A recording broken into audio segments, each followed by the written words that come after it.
The clock on my secondary monitor read 9:30 p.m. The corporate offices of my elite financial firm in downtown Boston were utterly deserted.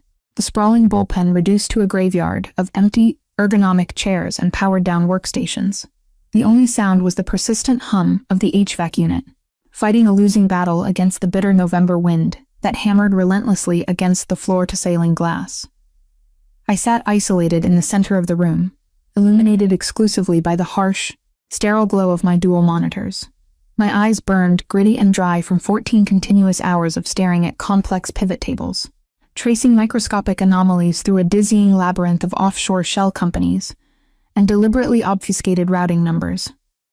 Forensic accounting was supposed to be a precise science, a method of finding undeniable truth hidden within layers of corporate chaos, identifying ledger reconciliation discrepancies, and meticulously tracking the rerouting of transactional payloads to restore absolute order to manipulated data. I could trace a missing $1,000 through a dozen Cayman Island accounts with my eyes closed.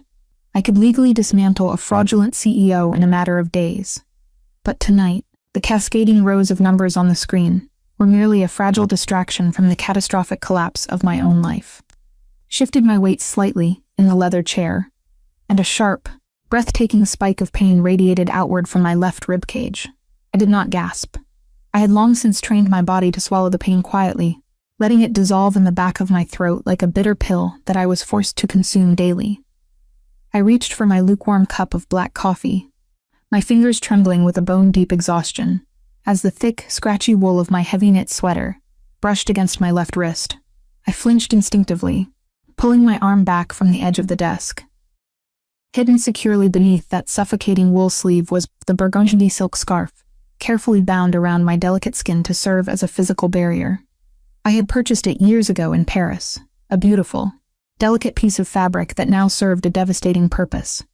The bespoke silk was incredibly soft, a sharp, bitter contrast to the raw, aching flesh it actively protected. Beneath the layers of expensive fabric and cheap wool, a ring of fresh, dark purple fingerprint bruises encircled my wrist like a permanent, brutal shackle. They were perfectly formed in the shape of a massive hand. His hand. Marcus had grabbed me yesterday morning before I left for the office, his grip tightening relentlessly until I was absolutely certain the fragile bones in my wrist would snap. His provocation? I had dared to question a series of unexplained, missing cash withdrawals from our joint savings account. He had looked down at me, flashing that hollow, terrifyingly charismatic smile of his breath smelling faintly of stale gin and peppermint mouthwash.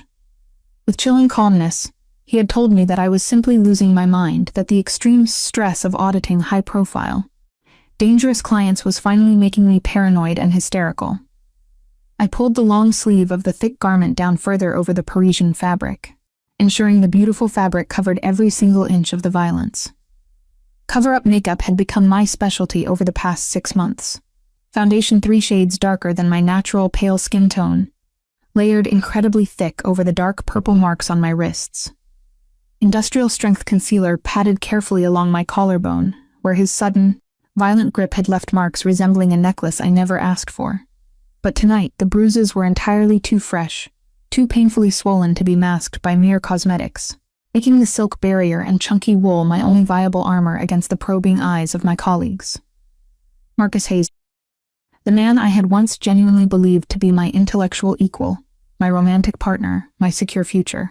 He was a mid-level investment banker at a rival corporate firm, blessed with an oversized ego and a desperate clawing need to project a level of immense wealth he simply did not possess. The magnetic charm that had smoothly won me over 2 years ago had slowly corroded, peeling away layer by toxic layer to reveal a weak, deeply narcissistic abuser who derived his sole sense of power from systematically tearing me down. The degradation had begun innocuously enough, subtle, passive-aggressive insults regarding my professional wardrobe, shifting gradually into insidious attempts at isolating me from my few remaining friends and coworkers. Eventually, the psychological warfare had inevitably escalated into closed-fist, physical violence behind the securely locked mahogany doors of our expensive Beacon Hill apartment. I had paid the deposit. I had signed the lease. I had furnished the rooms with my hard-earned bonuses.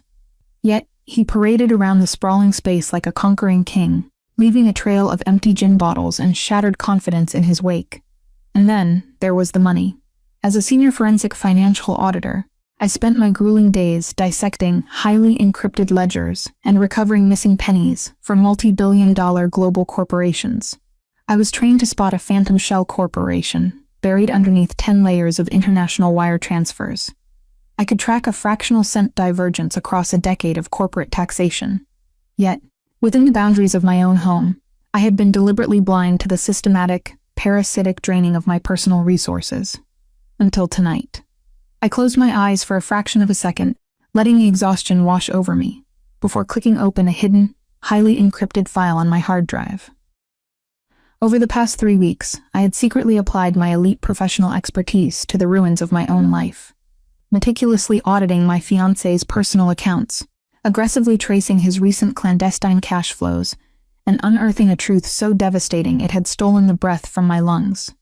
He had not merely drained my hard-earned savings to secretly fund his escalating gambling debts and his pathetic attempts at social climbing among the Boston elite. No, the reality was infinitely more dangerous. He had been utilizing my secure, firm-issued login tokens to illegally access restricted client networks. He was desperately searching for leverage. He was actively trying to find a digital backdoor into the accounts of the firm's most dangerous, heavily guarded clients to embezzle massive sums of untraceable funds. The realization had hit me with the kinetic force of a physical blow. He wasn't merely destroying my physical body and systematically crushing my spirit. He was actively, maliciously destroying my flawless career, effectively setting me up to take the fall for massive federal financial crimes. I stared at the irrefutable proof illuminating my monitor, the digital footprint of his ultimate betrayal glaring back at me in stark black and white. He had finally crossed the absolute, unforgivable line. I could not go back to that beautiful, terrifying apartment. I could not walk through that heavy front door and face the man who was systematically dismantling my entire existence while wearing the charming mask of a devoted partner. I had already meticulously packed a single, nondescript duffel bag 3 days ago, hiding it securely in the trunk of my sedan beneath a pile of old coats. I had utilized my financial knowledge to secure a temporary unlisted lease under a fictitious LLC I had created for this exact survival purpose. Vivian Ward had perfected the art of being invisible. I had planned my desperate escape with the exact same cold, calculated precision I employed to dismantle deeply fraudulent corporations. But I could not simply vanish into the freezing night without a single word. My professional pride, the fractured, bleeding remnants of my self-worth that Marcus had not managed to completely crush into dust, demanded that I speak the absolute truth. I needed the abuser to know unequivocally that I saw him, that I knew exactly what he was, a coward, a desperate thief, a violent monster. I needed to leave an undeniable record of his crimes, a definitive declaration of my permanent departure that he could never manipulate, twist, or gaslight away. The silence in the office was not empty. It was heavy, suffocating, and tasted of stale coffee and impending ruin. I slowly pulled my personal cell phone from my leather purse, my thumb tracing the web of cracks radiating from the corner of the screen. A permanent reminder of the night. He had hurled the device against the marble kitchen backsplash in a blind rage. My hands were shaking. Not from fear, not anymore, but from a profound, bone-deep exhaustion that permeated every cell of my body. I opened a completely blank new text message thread. I absolutely could not call him. If I heard his smooth, manipulative voice, if I heard that specific, practiced cadence he used to distort reality, I might freeze. I might momentarily let him convince me that I was simply overreacting, that the brutal bruises were an unfortunate accident, that the missing thousands of dollars were merely a banking clerical error. I had to write it down. I had to make the confrontation permanent, tangible, and irreversible. The thick collar of the sweater felt suddenly entirely too warm, stifling my breath and making my pulse pound in my throat. But I did not dare roll up the heavy sleeves. I simply sat perfectly still, staring at the blinking rhythmic cursor on the glowing screen, desperately waiting for the right words to come. They had been trapped inside my chest for 6 agonizing months, festering in the darkness, turning into a toxic poison that was slowly killing me. It was finally time to let them out. I began to type. The digital keyboard of my smartphone clicked softly in the cavernous, empty bullpen. A tiny, rapid-fire staccato rhythm. It felt remarkably like the aggressive drumming of a military war march. I did not hold anything back. The dam broke. My breath hitched, shallow and fast, as the truth poured out of me in a relentless, furious tide. My thumb struck the cracked glass, hard. I meticulously detailed the physical abuse, but not with tears.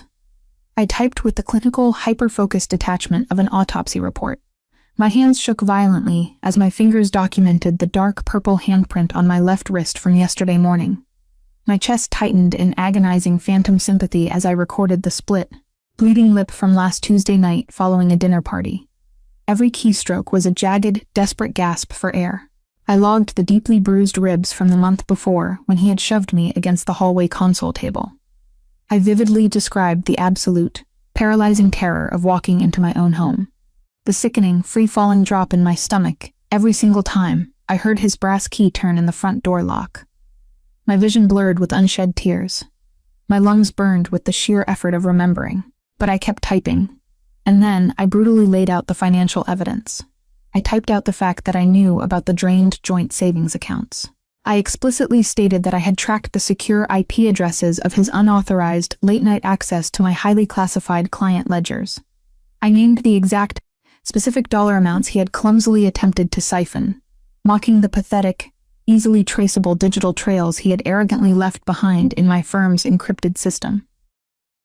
I informed him that I had compiled a comprehensive, secure forensic dossier of his embezzlement attempts, and if he ever dared to come near me, ever tried to contact me, or ever attempted to access my client data again, I would immediately hand the ultimate leverage directly to the federal authorities. I typed furiously until my thumbs physically ached, until the message was a massive scrolling block of text that perfectly encapsulated the entire horrific nightmare of the past 2 grueling years. Every single insult, every shattered glass, every stolen dollar. It was all there permanently documented in the digital ether. My mouth turned to ash, the sudden lack of moisture making my throat stick as a deafening roaring sound built up in my ears like a rushing tide. The physical manifestation of my anxiety was entirely new. My body was finally registering the sheer magnitude of what I was about to do. I needed to enter his phone number. Yesterday afternoon, in a paranoid, drunken rage, Marcus had shattered his own primary smartphone and hastily purchased a prepaid, untraceable burner phone, angrily texting me the new 10-digit number from the electronics store. I had quickly scribbled it onto a bright yellow sticky note, which was currently adhered to the bottom plastic edge of my left monitor. I squinted aggressively at my own messy, rushed handwriting, my vision slightly blurred from sheer exhaustion, and the heavy, unshed tears I stubbornly refused to let fall. At that exact same moment, my gaze drifted slightly to the right side of my immaculate mahogany desk. There, resting perfectly aligned next to my mechanical keyboard, was the gold-embossed card. It was a remarkably heavy, matte black business card, completely devoid of any name or corporate logo, entirely blank, except for a 10-digit phone number stamped in raised, gleaming gold foil. It belonged exclusively to the deeply intimidating man whose legitimate corporate accounts I was currently auditing. Alexander Moretti, the enigmatic CEO of Moretti Enterprises, and, according to the terrified, hushed whispers in the break room, the ruthless, undisputed sovereign of the entire Eastern Seaboard's most powerful underground syndicate. Men like Alexander did not simply run companies. They commanded empires built on shadows, loyalty, and absolute violence. He never visited the firm. He operated exclusively through intermediaries and encrypted channels. The card had been given to me strictly for absolute emergency contact regarding the discrepancy ledger, a highly complex, heavily encrypted ledger detailing Moretti Enterprises' legitimate corporate accounts that had previously stumped the firm's best senior partners.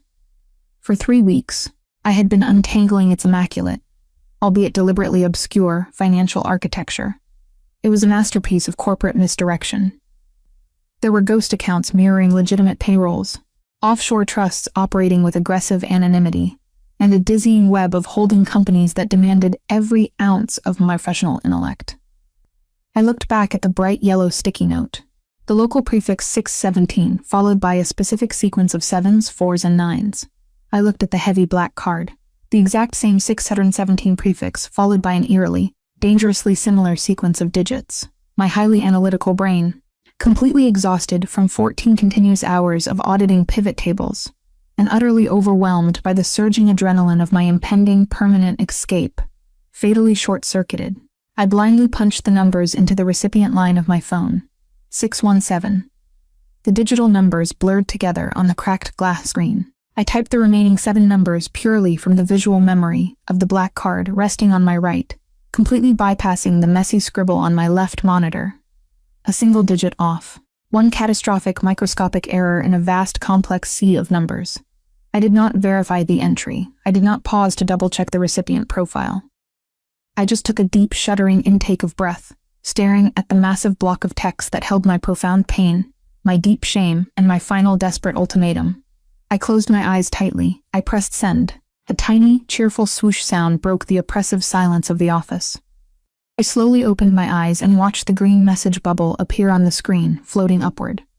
A second later, the small, damning confirmation word materialized cleanly beneath it, indicating it was successfully transmitted.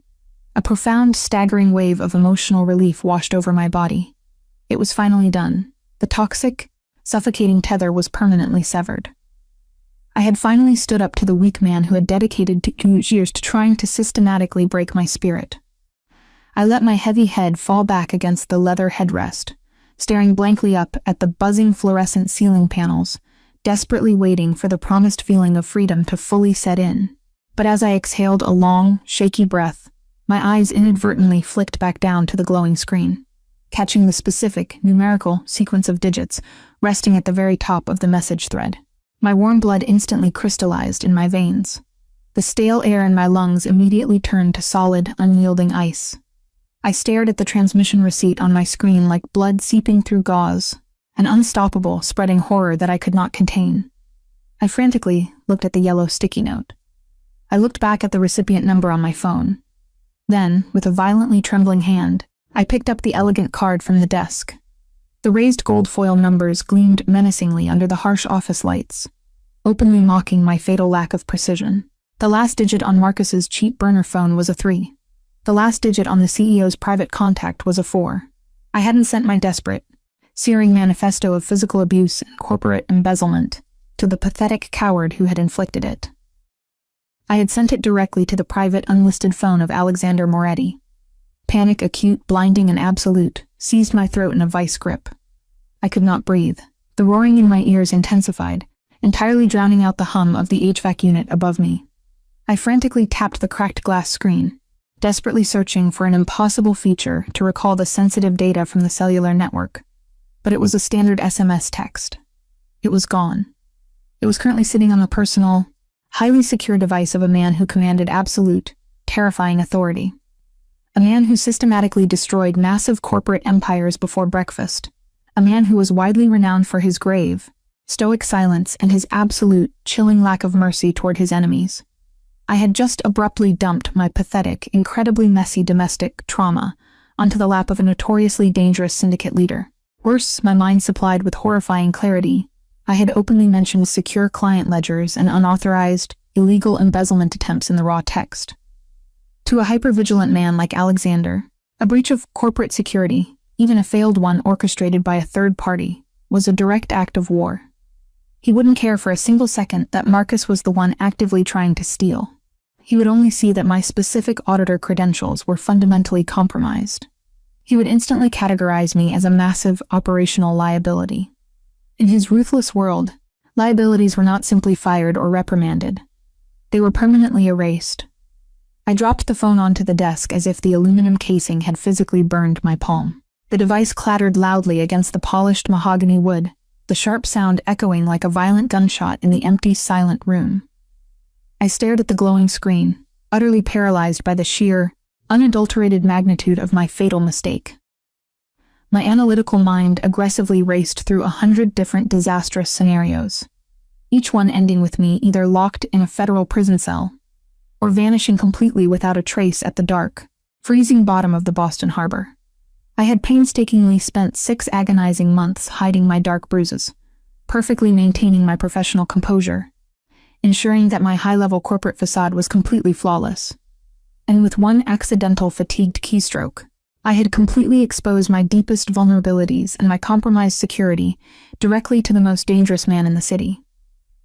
I violently grabbed the edges of the oversized sweater, pulling the thick, scratchy fabric tightly around my shivering frame, desperately trying to ward off the sudden, uncontrollable physical tremors that racked my body. A cold sweat broke out across my palms, making the leather armrests feel slick and dangerous beneath my grip. I needed to run. I needed to grab my packed duffel bag from my sedan and drive mercilessly into the freezing night until I hit the opposite coast. But my legs stubbornly refused to move.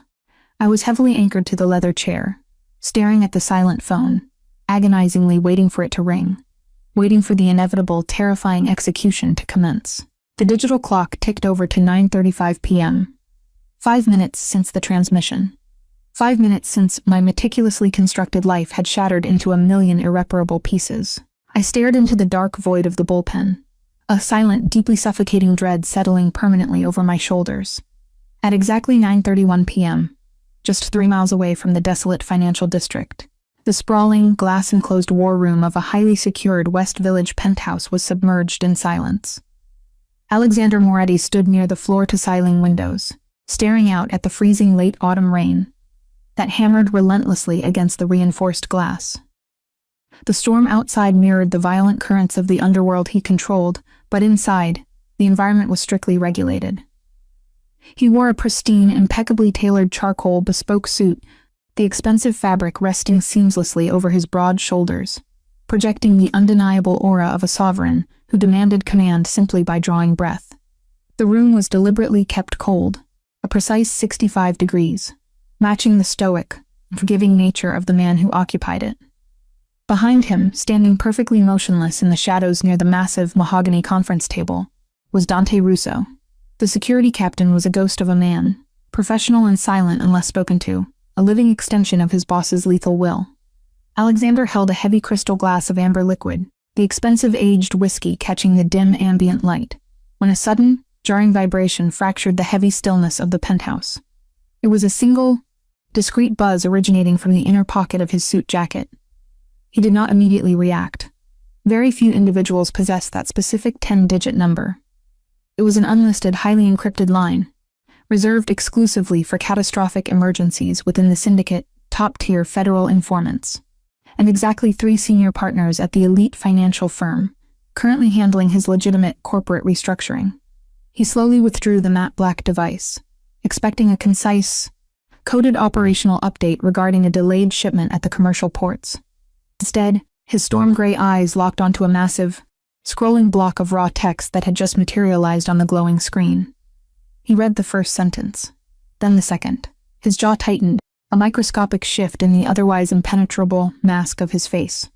The glass of whiskey in his left hand remained perfectly still, but the atmosphere in the room suddenly felt impossibly heavy. Alexander did not skim the lengthy message. He read every single jagged, desperate word with the clinical, grave attention of a predator analyzing an active battlefield. It was not a coded threat from a rival family. It was a searing, agonizing manifesto of deeply intimate domestic violence and severe corporate betrayal. The unknown sender explicitly detailed a dark purple handprint on a left wrist, a split, bleeding lip following a polite dinner party, the suffocating terror of hearing a brass key turning in a front door lock. The clinical detachment in the writing style sharply contrasted with the visceral horror of the physical events being described. Whoever had written this was bleeding out onto the digital screen, gasping for a final breath of freedom, before permanently severing a toxic tether. Alexander's intense gaze continued down the screen, his expression growing significantly colder as the emotional trauma seamlessly transitioned into a hyper-focused, incredibly complex financial breakdown. The sender named specific, highly classified client ledgers. They explicitly documented unauthorized, late-night IP access attempts and flawlessly tracked clandestine cash flows initiated by a man named Marcus Hayes. They confidently laid out a comprehensive forensic dossier of embezzlement, threatening to hand the ultimate leverage over to federal authorities if Marcus did not leave the apartment by midnight. It was a brilliant, ironclad threat wrapped in sheer desperation. A dangerous, icy calm washed over Alexander. The analytical precision, the specific terminology used to describe the digital trails, and the undeniable reference to his own encrypted corporate architecture painted an immediate, crystal-clear picture in his mind. There was only one person currently diving that deep into the discrepancy ledger.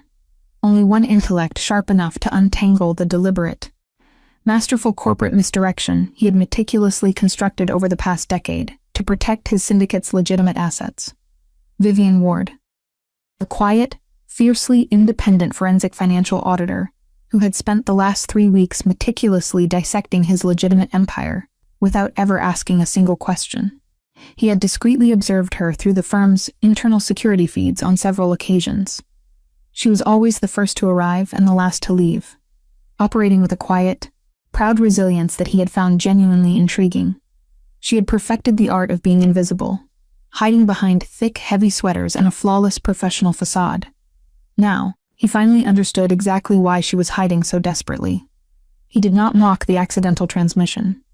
He did not dismiss it as hysterical drama, nor did he view her as a compromised operational liability to be permanently erased. In his ruthless, violently structured world, loyalty and protection were the absolute currency of survival. A man who utilized physical violence against a smaller, weaker partner was not a man. He was a cowardly animal, and a coward who simultaneously attempted to illegally access Alexander Moretti's private financial networks had unknowingly signed his own death warrant. Alexander slowly lowered the phone, the harsh glare of the screen reflecting in his dark eyes. The silence in the penthouse stretched, thick and suffocating, before his low, resonant voice broke it. Dante, the security head, stepped forward instantly, his posture rigid. Boss. Ping the exact GPS coordinates of the device that just transmitted this message to my private line, Alexander ordered, his voice grave, a stoic calm that masked an impending storm. Do it quietly, and prepare the primary armored SUV. We are leaving immediately. Dante did not ask for clarification. The loyal underboss simply pulled a tactical tablet from his jacket, his fingers moving rapidly across the heavily encrypted interface. The signal is active. It's originating from the 12th floor of the financial district headquarters. The corporate building is currently listed as unoccupied, except for standard overnight security patrols. She is still there, Alexander murmured, his voice dropping an octave, tasting of cold steel and absolute certainty. He thought of the bruised ribs mentioned in the tragic text. He vividly visualized the dark purple marks she had painstakingly documented. A sudden, unfamiliar surge of territorial fury flared deep within his chest, a primal instinct demanding that he immediately locate the source of the bleeding and neutralize the active threat. Vivian Ward possessed an elite intellect that was actively serving his empire. That made her his personal responsibility, and the city's deadliest sovereign protector protected what was his with devastating totality. Have the perimeter fully secured before we arrive, Alexander commanded, setting the untouched glass of expensive whiskey onto the granite counter with a definitive clink. He buttoned his bespoke suit jacket with methodical precision, his mind already formulating a highly structured tactical approach. No one enters the building, no one leaves. If the man mentioned in this transmission attempts to approach the premises tonight, detain him, permanently and discreetly. Understood, Dante replied smoothly, turning sharply toward the private elevator. Alexander looked down at the glowing screen of his unlisted phone one last time, his eyes lingering heavily on the final, desperate sentence she had typed. She genuinely thought she was alone, fighting a grueling, unwinnable war against a narcissistic abuser who was simultaneously destroying her life and her flawless career. She had no idea that her fatal, accidental keystroke had just summoned the most dangerous sovereign protector in the city directly to her doorstep. The digital clock on my secondary monitor finally ticked over to 9:50 p.m. 20 agonizing minutes had slowly elapsed since I had blindly transmitted my own professional and personal death sentence. I was still sitting frozen stiff in my ergonomic chair, paralyzed by a profound, suffocating terror. The empty bullpen around me felt like a massive, highly pressurized tomb. Every single creak of the building's infrastructure, every sudden gust of freezing late autumn wind, rattling the heavy glass windows, caused my heart to slam violently against my aching ribs. I had desperately tried to convince my weak legs to move, to stand up and flee to the temporary safety of my sedan, but my nervous system was overloaded. I was trapped in a miserable state of suspended animation, waiting for the federal authorities or heavily armed syndicate enforcers to kick down the polished mahogany doors. I stared blankly at the complex spreadsheets still open on my dual monitors. The discrepancy ledger was a labyrinth of offshore accounts, shell corporations, and legitimate holdings that I had spent the past 3 weeks systematically untangling. It was a masterpiece of forensic accounting, a digital fortress that I had proudly cracked using sheer analytical grit. I knew every hidden offshore transfer, every obfuscated routing number, every ghost account that Marcus had clumsily attempted to skim from to cover his mounting gambling debts. My mind had categorized millions of dollars, meticulously tracing the digital breadcrumbs of Marcus's corporate embezzlement before he could bankrupt my reputation along with his own. But right now, the numbers blurred into meaningless gray lines. My elite professional competence could not shield me from the fatal reality of a single typographical error. A misdialed digit had sent my entire life crashing down. Suddenly, the ambient hum of the HVAC unit was pierced by a distinct mechanical sound. The heavy polished steel doors of the private executive elevator at the far end of the hallway chimed softly. My breath hitched, trapped in my burning lungs. That specific elevator was strictly reserved for senior partners and elite clients. It explicitly required a heavily encrypted keycard to operate after standard business hours. I slowly turned my heavy head, my terrified eyes locking onto the frosted glass walls of the main entrance. Two towering silhouettes moved fluidly through the dimly lit corridor. They did not walk with the hesitant, shuffling gait of night shift security guards. Their footsteps were heavy, synchronized, and purposeful, eating up the distance with terrifying predatory grace. The heavy glass door to the bullpen swung open without a single sound. Alexander Moretti stepped into the sterile, fluorescent light of my isolated world. The sheer overwhelming magnitude of his physical presence instantly sucked all the remaining oxygen from the room. He was significantly taller than I had ever conceptualized from the grainy security footage or the hushed, terrified whispers of the senior partners. He wore a flawless, charcoal bespoke suit that draped perfectly over a muscular, imposing frame. An expensive, midnight black cashmere overcoat rested effortlessly on his broad shoulders, carrying the distinct, sharp scent of cold rain, ozone, and rich cedar. Behind him stood a formidable man with cold, watchful eyes, a security captain who silently melted into the shadows by the entrance, effectively blocking my only viable exit. I violently grabbed the rough edges of my heavy knit sweater, pulling the thick, scratchy wool tighter around my trembling body. My primary instinct was to shrink, to make myself as small and invisible as humanly possible, an automatic survival mechanism severely ingrained in me by 2 brutal years of domestic psychological warfare. Alexander did not rush. He closed the distance between the doorway and my desk with slow, highly deliberate steps, his polished leather shoes making no sound against the carpeted floor. His storm gray eyes, dark, fathomless, and terrifyingly observant, locked directly onto mine. He did not look overtly angry. He did not look like a ruthless syndicate leader arriving to violently eliminate a compromised operational liability. His expression was unreadable, a stoic, grave calm that was somehow infinitely more terrifying than overt explosive rage. He stopped exactly 3 feet away from my desk. The sheer proximity to him made my pale skin prickle with an undeniable, terrifying electrical charge. The silence between us stretched, thick and pregnant, heavy with unspoken tension and the terrifying reality of his absolute power. "Vivienne," he said. My first name sounded foreign on his tongue. It was low, incredibly smooth, and resonated with a dark, commanding authority that vibrated deep within my chest. He did not raise his voice. He did not need to. Mr. Moretti," I stammered pathetically, my voice cracking wildly, sounding weak and fragile in the cavernous space. I forcefully made myself sit up straighter, desperately trying to salvage some fractured remnant of my professional pride. I was an elite auditor. I had to at least die sounding like one. The transmission. It was a catastrophic error. A single digit off. I am fully aware of the severe security protocols surrounding your private contact line. I solemnly swear to you, my client ledgers are secure, and the individual mentioned has 0 actual access to. Stop. The single word cut cleanly through my panicked, hyperventilating babble like a precision surgical blade. It was not a violent shout, but a quiet, absolute command that demanded immediate, unquestioning compliance. I snapped my mouth shut, my teeth clicking together audibly, my chest heaving rapidly as I stared up at him in sheer disbelief. Alexander slowly reached into the inner pocket of his cashmere overcoat and retrieved his matte black smartphone. He placed it gently onto the polished mahogany surface of my desk, right next to the gold-embossed card that had initiated this entire devastating nightmare. The screen was still brightly illuminated, openly displaying the massive, deeply humiliating block of text I had meticulously typed. I did not cross the city in the freezing rain to discuss the integrity of my corporate ledgers. Alexander stated quietly, his intense gaze never leaving my face. My financial architecture is heavily encrypted. A mid-level, desperate investment banker couldn't breach my ghost accounts if he had 100 years and a dedicated team of federal hackers. Your professional competence regarding the discrepancy ledger is not in question. I blinked rapidly, my highly analytical brain struggling violently to process the sudden, jarring shift in the narrative.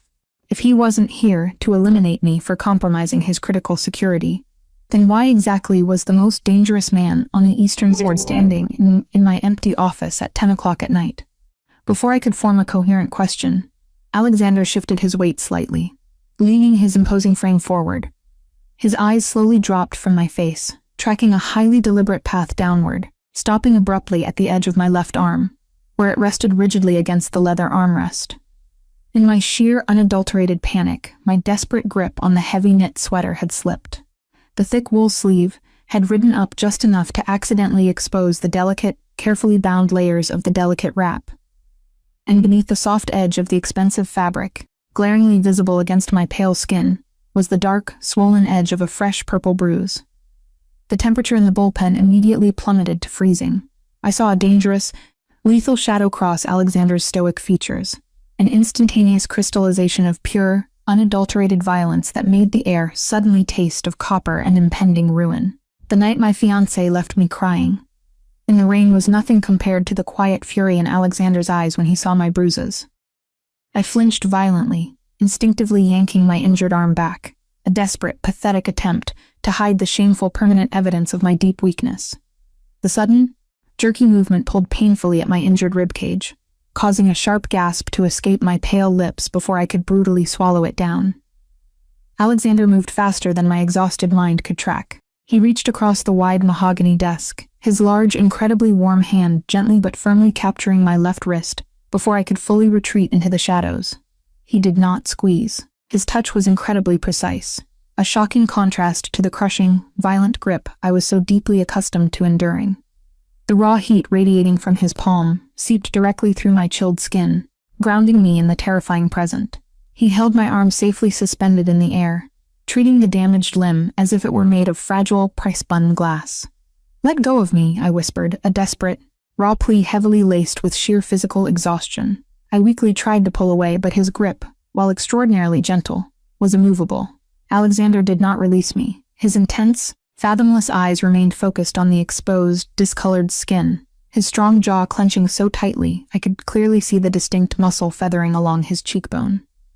With his free hand, he slowly, deliberately pushed the scratchy wool sleeve much higher, carefully bypassing the silk barrier to fully expose the horrific finger-shaped marks encircling my fragile bones. The stark contrast between his immaculate, powerful hands and my damaged, battered skin was profound. I squeezed my eyes shut tightly, a hot, deeply humiliating tear finally escaping my tight control and tracing a burning path down my cheek. The shame of being perceived, of having my carefully constructed, highly competent professional facade stripped away by this terrifying, incredibly powerful man was too much to bear. "He did this yesterday morning," Alexander stated. It was not a question. He was flawlessly reciting the agonizing timeline from my text message, his voice a low, terrifying rumble that vibrated powerfully through the silent room. "And the ribs, the physical incident from last month. They are currently causing you pain when you breathe. It's none of your business," I choked out, desperately trying to project a fierce defiance I simply did not possess. "It was an accidental text. I am leaving the city tonight. You have no logical reason to involve yourself in my domestic. Vivienne." His voice shifted, the dark, lethal edge miraculously softening into a tone of profound, protective warmth that completely short-circuited my rigid defenses. "Look at me." I reluctantly opened my eyes, the blurred, watery vision slowly focusing on his handsome, stoic face. He was staring back at me with a level of intense, quiet understanding that pierced right through my heavy armor. The moment this transmission reached my private server, it officially became my business. Alexander said softly, his thumb lightly brushing the uninjured skin just above my racing pulse point. The simple, deliberate physical contact sent a wild, terrifying jolt of electricity straight up my arm, a jarring contrast to the cold, suffocating fear that had dominated my existence for 2 years. You are actively utilizing your elite intellect to stabilize my vast empire. You are aggressively solving a financial equation my best men could not comprehend. That makes you immensely valuable to me, and I simply do not allow anyone to damage what is valuable to me. He released my wrist with excruciating care, stepping back just enough to allow me to breathe, though his overwhelming presence still heavily dominated my world. He turned his head slightly toward the silent security captain patiently waiting by the glass door. "Dante," Alexander commanded quietly. "Collect Ms. Ward's personal belongings. Secure her vehicle from the subterranean garage and have it relocated to the private subterranean lot at the safe house." "We are leaving."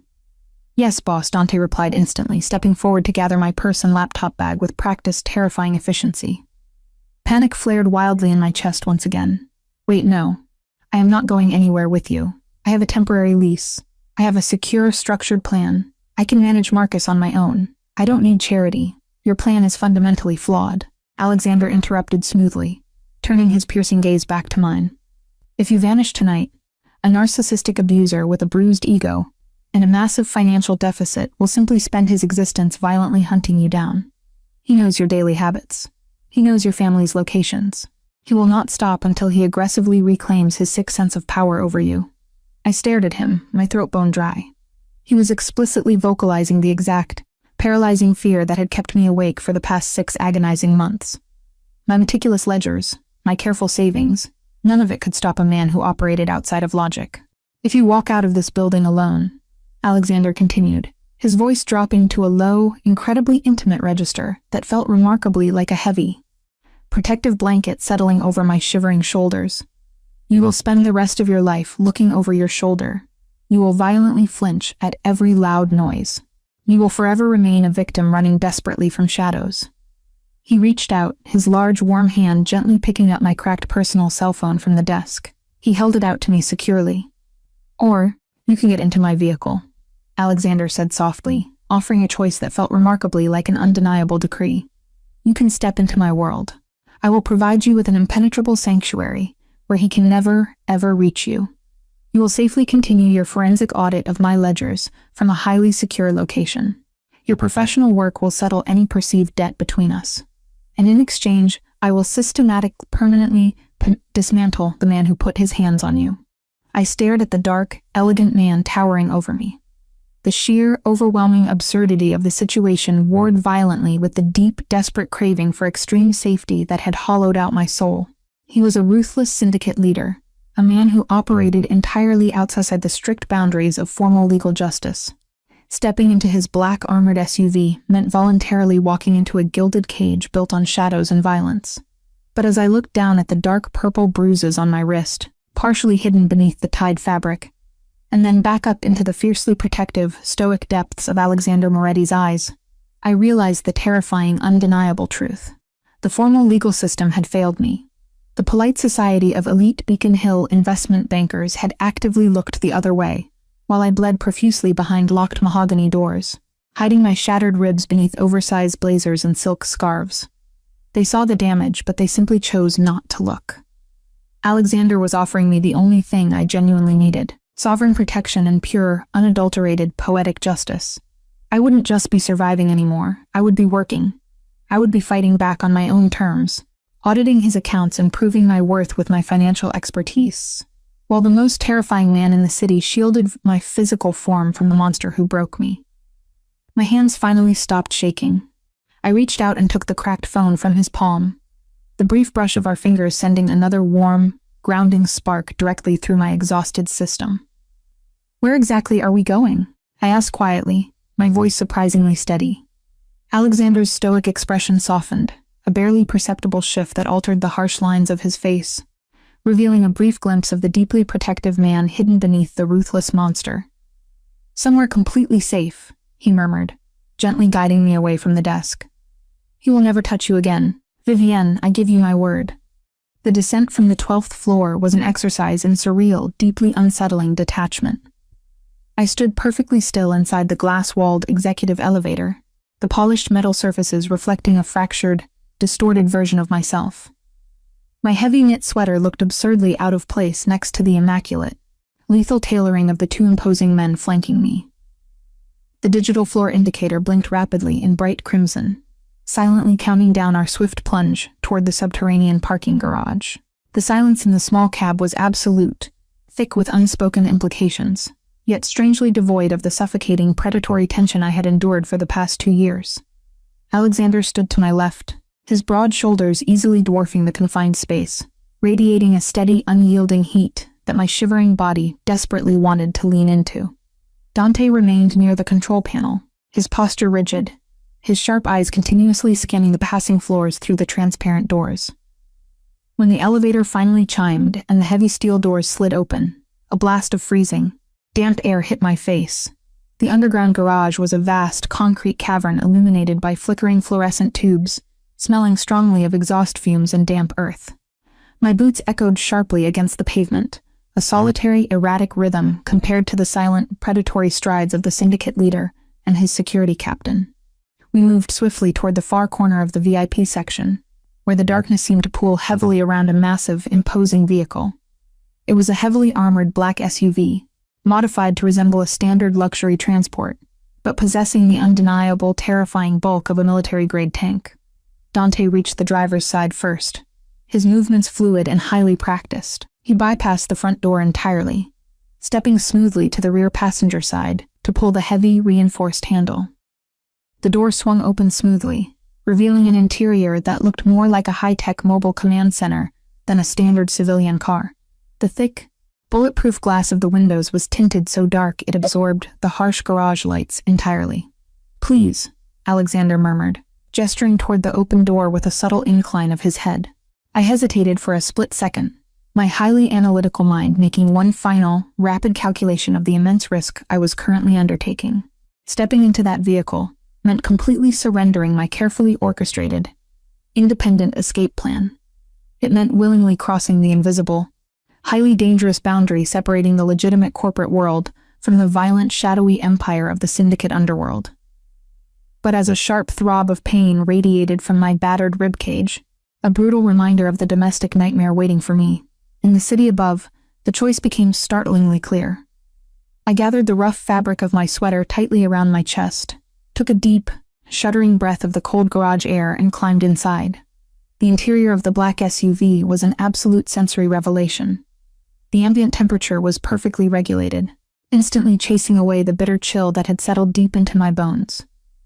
The seats were upholstered in incredibly soft, premium black leather, providing a sharp, luxurious contrast to the scratchy, cheap wool garment currently irritating my skin.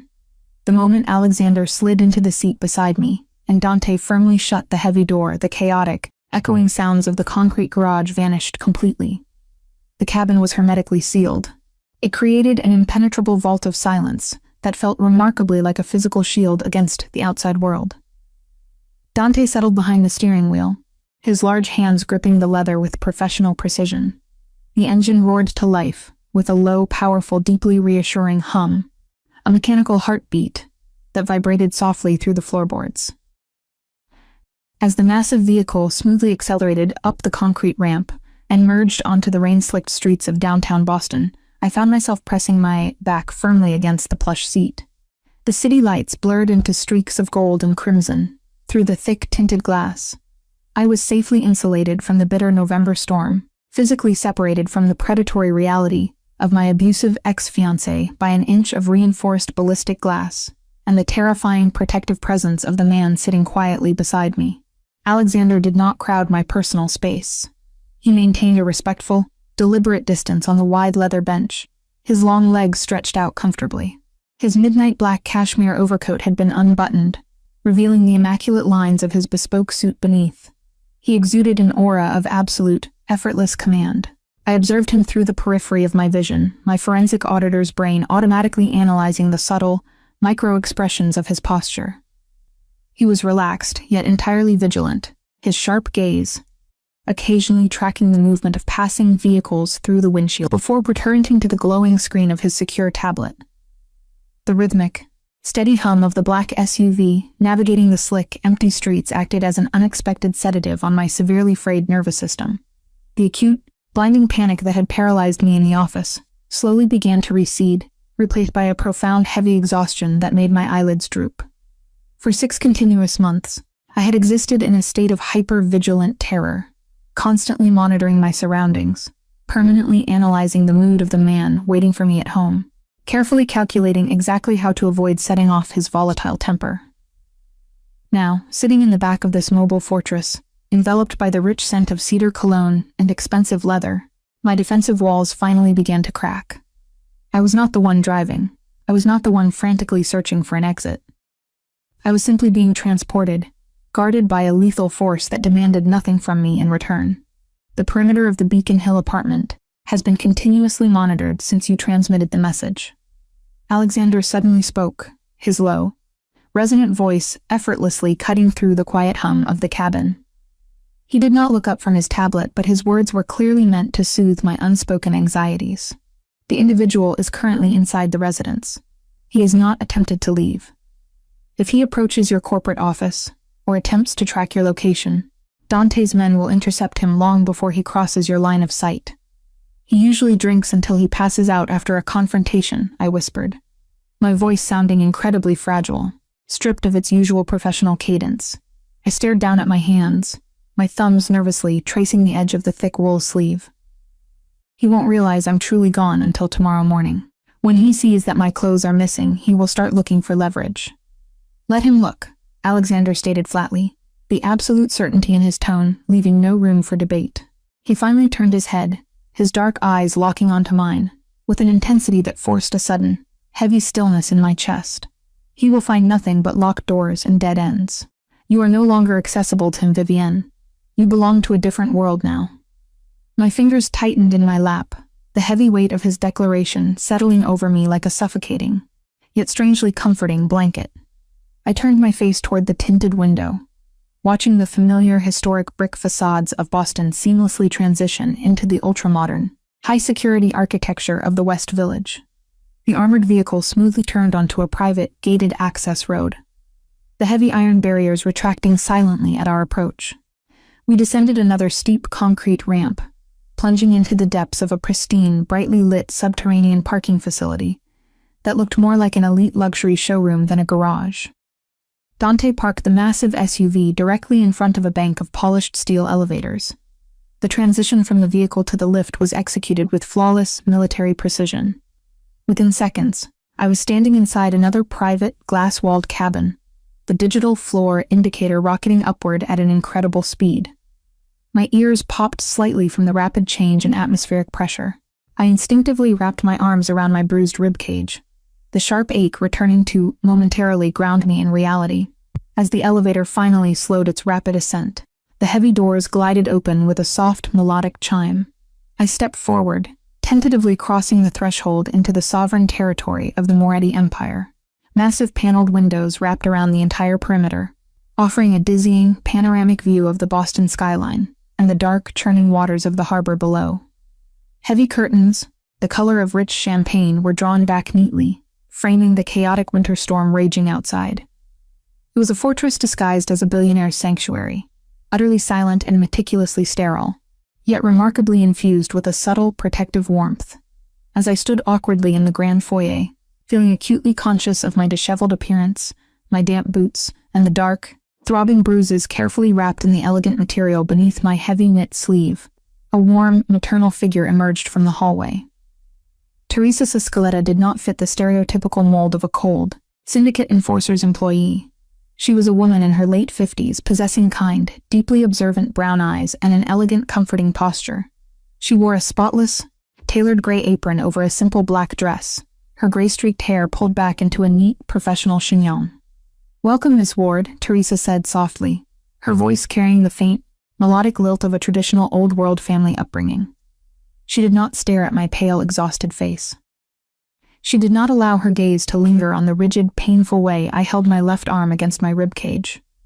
Her absolute discretion was a masterclass in professional empathy. "I have prepared the guest suite for you at the end of the East Corridor. The linens are fresh, and the security systems are fully engaged. No one can reach you here." "Thank you, Teresa," I managed to reply, my voice trembling slightly. The simple domestic kindness of her greeting, threatened to completely undo the fragile emotional dam I had desperately constructed over the past 2 hours. I took the liberty of brewing something warm. The housekeeper continued smoothly, turning toward the massive kitchen island. She picked up a delicate porcelain teacup and saucer, the pale ceramic adorned with subtle gold filigree. A fragrant ribbon of steam rose from the amber liquid. Chamomile and fresh honey. It will help soothe the nerves after such a turbulent evening. I walked slowly toward the granite counter, my legs feeling incredibly heavy and disjointed. I reached out and took the teacup from her hands. The sudden, intense heat radiating through the thin porcelain seeped directly into my freezing, trembling fingers, acting as a powerful sensory anchor. I stared at the golden liquid, the familiar, comforting scent of chamomile mixing sharply with the lingering aroma of Alexander's cedar cologne in the air. Alexander had remained silent by the entryway, casually shrugging off his heavy cashmere overcoat and draping it over a leather bench. He stepped fully into the light, his imposing frame dominating the kitchen's airy design. He poured himself a glass of water from a crystal carafe, his movements slow, deliberate, and entirely unbothered by the late hour. I took a slow, highly calculated sip from the teacup, letting the hot liquid burn slightly as it slid down my tight throat. But the moment the soothing warmth hit my stomach, the remaining adrenaline completely abandoned my system. My knees buckled. The porcelain cup rattled violently against the saucer in my trembling hands. Alexander moved with terrifying speed. Before the hot tea could spill, his large, incredibly steady hand closed over mine, anchoring the cup. He gently pried the porcelain from my rigid fingers and set it on the granite counter. "You are running on empty, Vivian," he stated quietly, his tone brooking no argument. He did not let go of my hand immediately. The heat of his skin against my freezing knuckles was a jarring, profound comfort. "The adrenaline crash is hitting you. Teresa." "Right this way, Miss Ward." Teresa guided gently, placing a warm hand on my uninjured shoulder. "The guest suite is fully prepared." I wanted to argue, to establish my boundaries and my professional value right then and there, but the sheer, crushing weight of the last 2 years of terror finally caught up with me. I allowed Teresa to lead me down the silent, carpeted east corridor. The moment the heavy bedroom door clicked shut behind me, engaging an array of high-tech locks, the last of my defensive walls crumbled. I collapsed onto the massive silk-sheeted bed, surrounded by the total, absolute security of Alexander Moretti's fortress, and fell into a dreamless, heavy sleep. Tuesday at 8 a.m. arrived with a brilliant, blinding wash of winter sunlight. It filtered heavily through the sheer inner curtains of the guest suite, illuminating a bedroom that looked more like a bespoke suite at a 5-star hotel than a syndicate safe house. The sheets beneath me were pure high-thread count silk, whispering softly against my skin as I shifted. I sat up slowly, biting the inside of my cheek as a sharp, familiar ache radiated from my bruised ribs. The physical pain was a harsh, undeniable reminder of Marcus Hayes and the violent altercation that had shattered my previous life. But the profound silence of this room was entirely new. There were no drunken shouts echoing from the living room, no shattered glass crunching underfoot, no suffocating dread pooling in my stomach. There was just the quiet, methodical hum of the building's central heating, and the distant, muffled howl of the Boston wind outside the fortified glass. I pushed off the pristine linens and walked into the attached master bath, my bare feet sinking into the heated marble floor, splashing cold water on my face. I gripped the edges of the granite sink and stared at my reflection in the massive mirror. The pale, terrified, hyperventilating woman from last night was gone, systematically replaced by the calculating, fiercely independent forensic auditor who had survived her entire life on sheer intellect and an unbreakable will. I carefully adjusted the burgundy silk scarf around my left wrist, ensuring the deep purple finger-shaped bruises Marcus had left were completely hidden from view. I would not be a charity case. I refused to trade one form of helpless dependency for another, no matter how luxurious or well-intentioned this gilded cage appeared. If I was going to stay in Alexander Moretti's orbit, I was going to anchor my position with undeniable professional leverage. I dressed in the cleanest clothes I had in my emergency bag, grabbed my heavy leather laptop case, and stepped out into the hallway. The rich, bold scent of freshly brewed dark roast espresso guided me toward the main living area.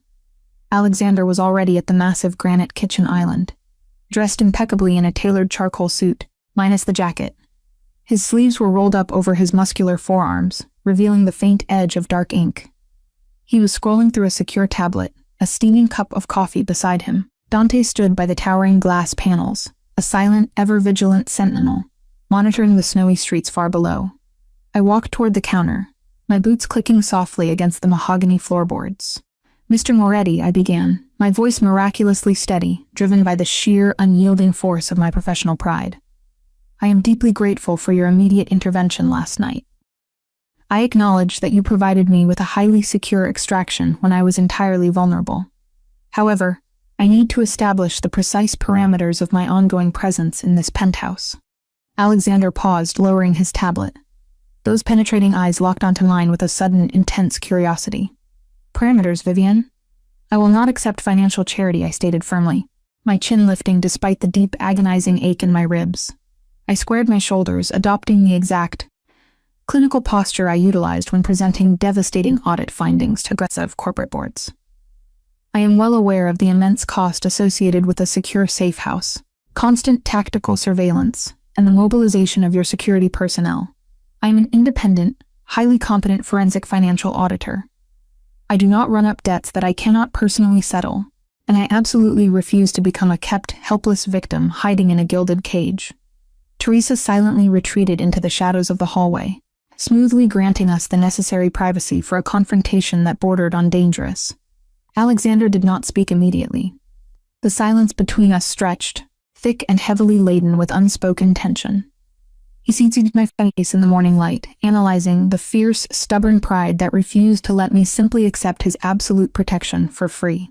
His jaw tightened, a microscopic adjustment that I had quickly learned to recognize as a sign of deep, internal calculation. "You have been severely physically assaulted by a cowardly narcissist, who systematically drained your personal resources," Alexander noted quietly, his voice a low, gravelly rumble that vibrated against the granite surfaces. "Your life has been violently upended. Yet, your primary concern at this exact moment is ensuring you do not owe me a financial debt. My primary concern is preserving the last remaining shred of my self-worth." I countered instantly, my tone slicing through the air with surgical precision. "Marcus attempted to destroy my career because he knew my professional intellect was the one thing he could not physically beat out of me. If I simply hide here, eating your food and utilizing your security without actively contributing my own value, then he has successfully reduced me to nothing. I need to work. I need to prove my immense professional value." Alexander crossed his arms over his chest, the tailored shirt straining slightly against the muscular breadth of his shoulders.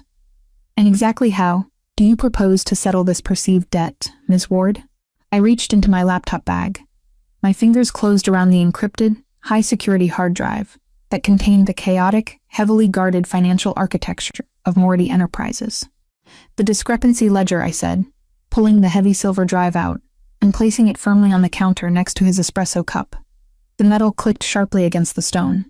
"For 3 weeks, your best senior partners have failed to untangle the deliberate corporate misdirection you utilized to shield your legitimate assets from federal scrutiny.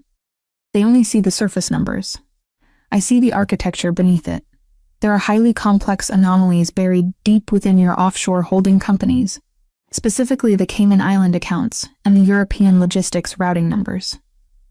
I have already decrypted the primary operational layer, and I am incredibly close to identifying a significant, systemic irregularity that proves someone inside your legitimate corporate structure is actively seeking funds. Your internal accountants completely missed it." I took another deep breath, my eyes refusing to waver from his intense gaze. "I will perform a full, comprehensive forensic audit of your entire legitimate syndicate holdings from this secure location. I will restructure your corporate accounts, eliminate the hidden vulnerabilities, and provide you with an ironclad, flawless financial framework. My elite professional expertise will serve as the exact calculated payment for my sanctuary. A straightforward reciprocal transaction." Alexander stared at the small silver hard drive resting on the counter. Then, he looked up at me. The harsh, lethal lines of his stoic face genuinely softened. The terrifying, sovereign predator receded, revealing a man who recognized and profoundly respected the fierce resilience of the survivor standing before him. He took a slow step around the kitchen island, closing the physical distance between us until I could feel the distinct, radiating warmth of his body. He did not touch me. He simply leaned forward slightly, his presence overwhelming and incredibly intoxicating. "You are a remarkably stubborn woman, Vivienne," Alexander murmured, his voice dropping to an intimate, velvet register that sent a sudden, involuntary shiver down my spine. Most individuals would simply fall to their knees and thank God for the protection. "I am an auditor," I replied quietly, maintaining eye contact despite the wild, erratic hammering of my heart. "I only trust the numbers, and right now, the numbers dictate that I earn my safety." A slow, devastatingly handsome smirk played at the corner of his mouth, a rare, genuine expression of dark amusement. "Very well. You have absolute unrestricted access to the ledger. You will work from the private office adjacent to your suite. But let us be perfectly clear about the parameters of this arrangement." His irises darkened further, the playful amusement vanishing, replaced by a fierce, undeniable possessiveness that commanded total silence in the room. "You will analyze the accounts. You will apply your brilliant intellect to my empire," Alexander declared, his tone leaving absolutely zero room for negotiation. "But when you are physically exhausted, you will stop. You will eat the meals Teresa prepares. You will allow your ribs to heal. You will not hide your pain from me, and you will never, ever attempt to leave this perimeter without Dante or myself. Do we have a deal, Miss Ward?" The sudden, intense subtext of his demands, the explicit combination of professional respect and extreme domestic care, was entirely overwhelming. He was granting me the crucial independence I desperately craved, while simultaneously wrapping me in a heavily armored blanket of absolute, sovereign protection. I reached out, my trembling fingers brushing against the cold silver casing of the hard drive. "We have a deal, Mr. Moretti," I whispered. He nodded slowly, his gaze lingering heavily on my face for a long, quiet moment before he finally stepped back, granting me the space to breathe. The terrifying, abusive chaos of the past 2 years was firmly locked outside the bulletproof glass of the penthouse. Inside, I finally had a sanctuary, a complex ledger to decode, and the fierce, terrifying protection of a man who was fully prepared to watch the world burn to keep me safe. I am now fully immersed in interpreting the contents of the heavy mahogany desk and the weight of Alexander's words. The sheer physical presence of the ledgers, leather-bound, smelling faintly of aged paper, rich cigar smoke, and generations of buried secrets, contrasts starkly with the sterile, purely digital audit background of my corporate life at the firm. I run my fingertips over the spine of the thickest volume, feeling the cracked, textured hide. It is archaic, tactile, and undeniably real, a monument to an empire built on blood, loyalty, and shadows. The gold lettering on the spine is faded, worn down by the touch of men who controlled the city long before I was born. I recognize the immense gravity of what sits before me. This is the discrepancy ledger. It is the beating heart of Moretti Enterprises, a labyrinth of legitimate corporate accounts, shipping manifests, real estate holdings, and offshore logistics that forms the impenetrable shield for Alexander's underworld domain. And he has just handed me the keys. The absolute trust he is placing in my hands is a heavy, tangible thing, far weightier than the leather volume I hold. The focus is entirely on understanding these raw, physical backups, and the profound implications of this unprecedented access. My mind shifts into the familiar, comforting rhythm of forensic accounting. I pull my laptop closer, booting up the heavily encrypted hard drive he left alongside the books. The quiet hum of the processor is a grounding anchor in the sprawling, silent penthouse. I type in the alphanumeric sequence from memory, ignoring the slight, lingering tremor in my fingers. The screen blinks, loading rows upon rows of raw financial data, a sea of transactions waiting to be deciphered. To anyone else, it would be a chaotic, blinding wall of digits. To me, it is a map waiting to be read. It is a language I have spoken fluently for years, a language that Marcus always despised because he could never truly understand it. I pause to adjust the soft cloth draped carefully around my left wrist. The fabric is soft, cool, and utterly bespoke, a jarring, luxurious contrast to the violent, purple finger-shaped bruises it conceals. Marcus's parting gift, a physical reminder of the night he cornered me in our Beacon Hill apartment, enraged that I refused to compromise my client's security protocols for his own pathetic embezzlement schemes. My pulse spikes at the sudden, sharp memory of his hot, liquor-laced breath and the terrifying sound of shattering glass against the living room wall. The way he had loomed over me, convinced that his physical strength could override my intellectual boundaries. I shake my head, pressing the heels of my hands against my closed eyelids, until bursts of white light flash behind them, forcing my eyes back to the glowing screen. Not here. He cannot reach me here. This environment is under the absolute command of a man who makes Marcus look like a fragile child playing with matches. The silence in the penthouse study is absolute, save for the steady, rhythmic clicking of my keyboard. This is a fortress suspended high above the Boston skyline, reinforced with bulletproof glass, and guarded by men who move like silent phantoms in the corridors.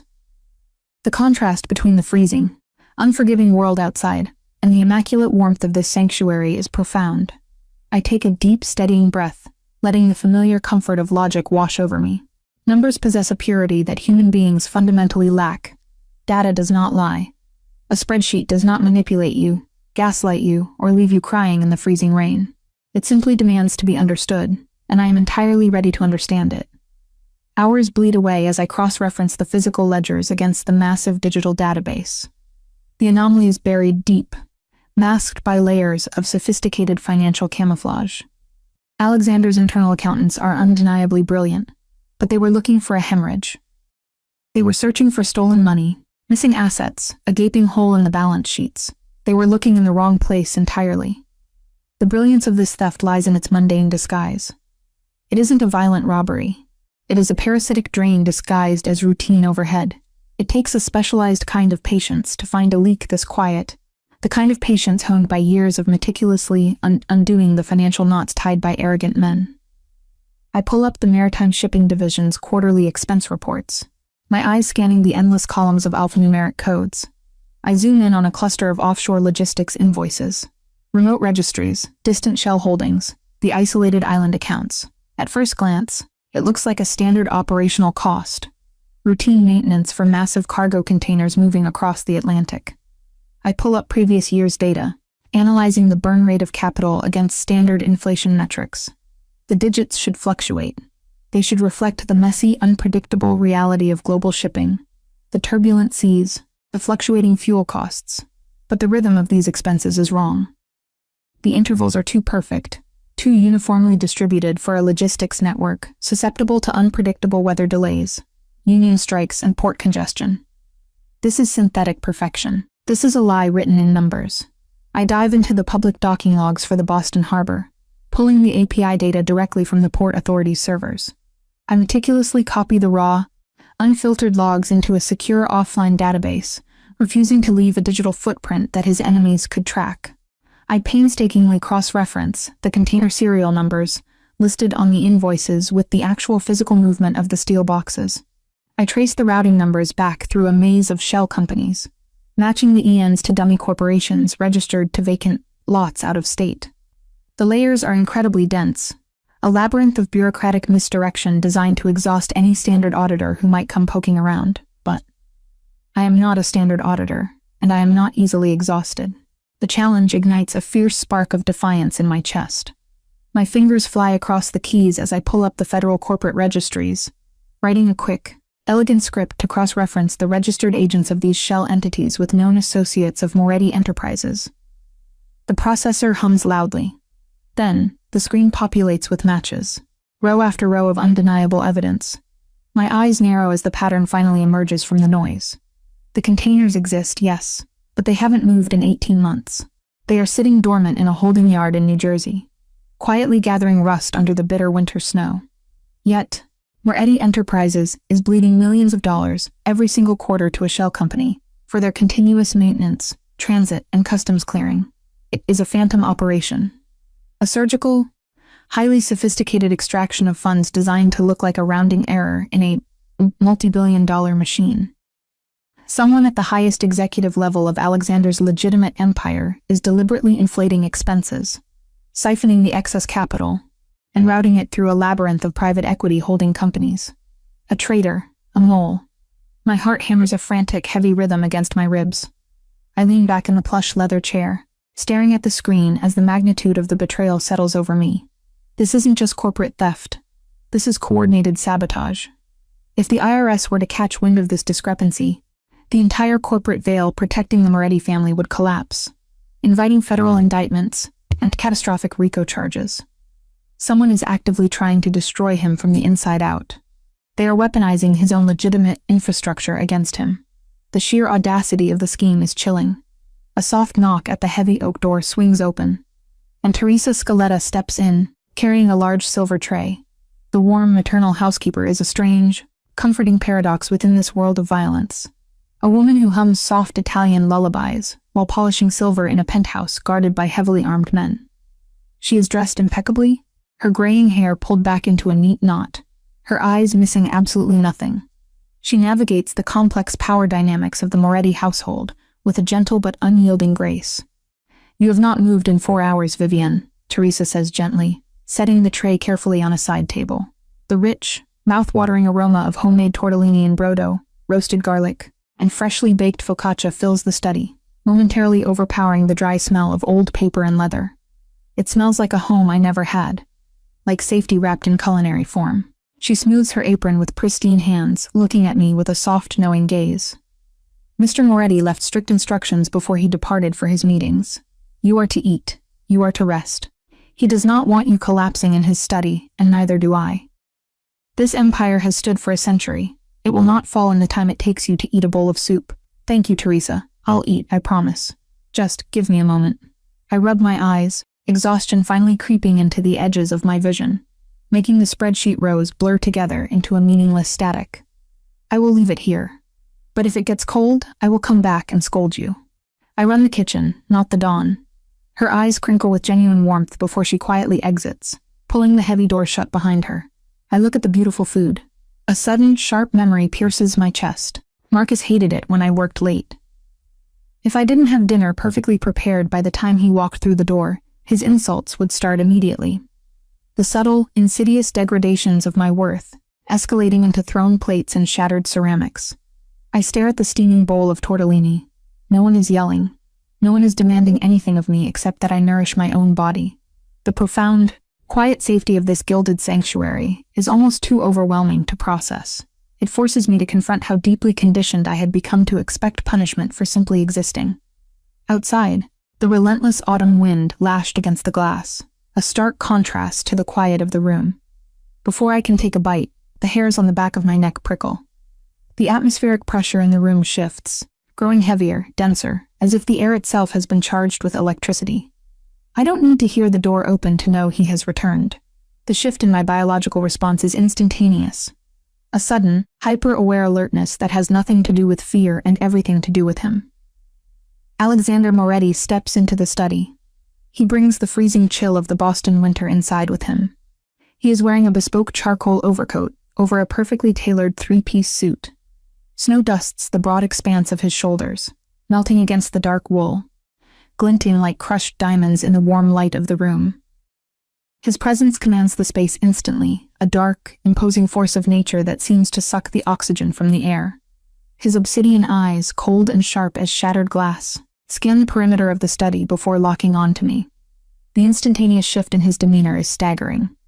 The ruthless, untouchable Don disappears, replaced by a quiet, hyper-vigilant protector tracking every micro-expression on my face for signs of distress. Dante Russo, his silent and lethal security captain, lingers in the hallway just long enough to meet my gaze, with a singular, respectful nod before shutting the double doors, leaving Alexander and me completely alone in the quiet sanctuary. The click of the heavy latch echoes with a strange, intimate finality. You are still working. Alexander's voice is a low, gravelly rumble. It isn't a question. It is an observation laden with a complex mixture of authority and an unsettling, possessive warmth. He steps further into the room, his eyes flicking from my face to the untouched food, then to the glowing screen of my laptop.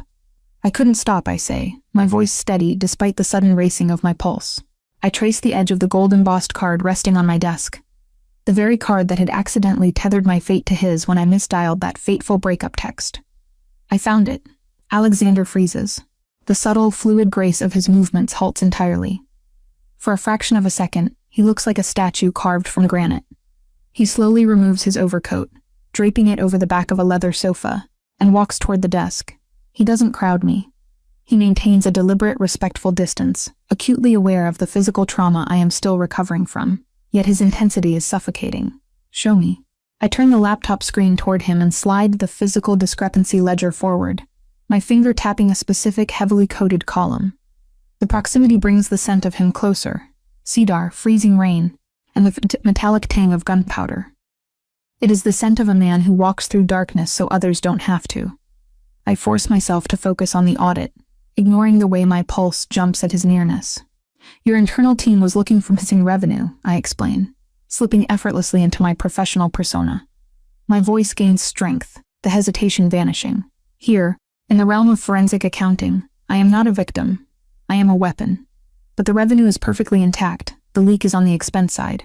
Specifically, the Maritime Logistics Division. You have a phantom fleet, Alexander. He leans over the desk, his dark eyes tracking my finger as I guide him through the labyrinth of shell corporations. I explain the offshore holding company, the inflated container maintenance invoices, and the cross-referenced har master logs, presenting the ironclad proof of the theft step by meticulous step. I lay bare the architectural flaws in his enemy's design, dismantling their camouflage with forensic precision. Millions of dollars are being bled out under the guise of legitimate operational costs. I continue, looking up into his face. His jaw is clenched so tightly, I can see the muscle jumping beneath his skin, and the funds aren't just being embezzled. They are being routed through a Manhattan private equity firm. A firm heavily affiliated with a rival syndicate. The silence in the study turns suffocating. It is the silence of an apex predator realizing another wolf has breached its den.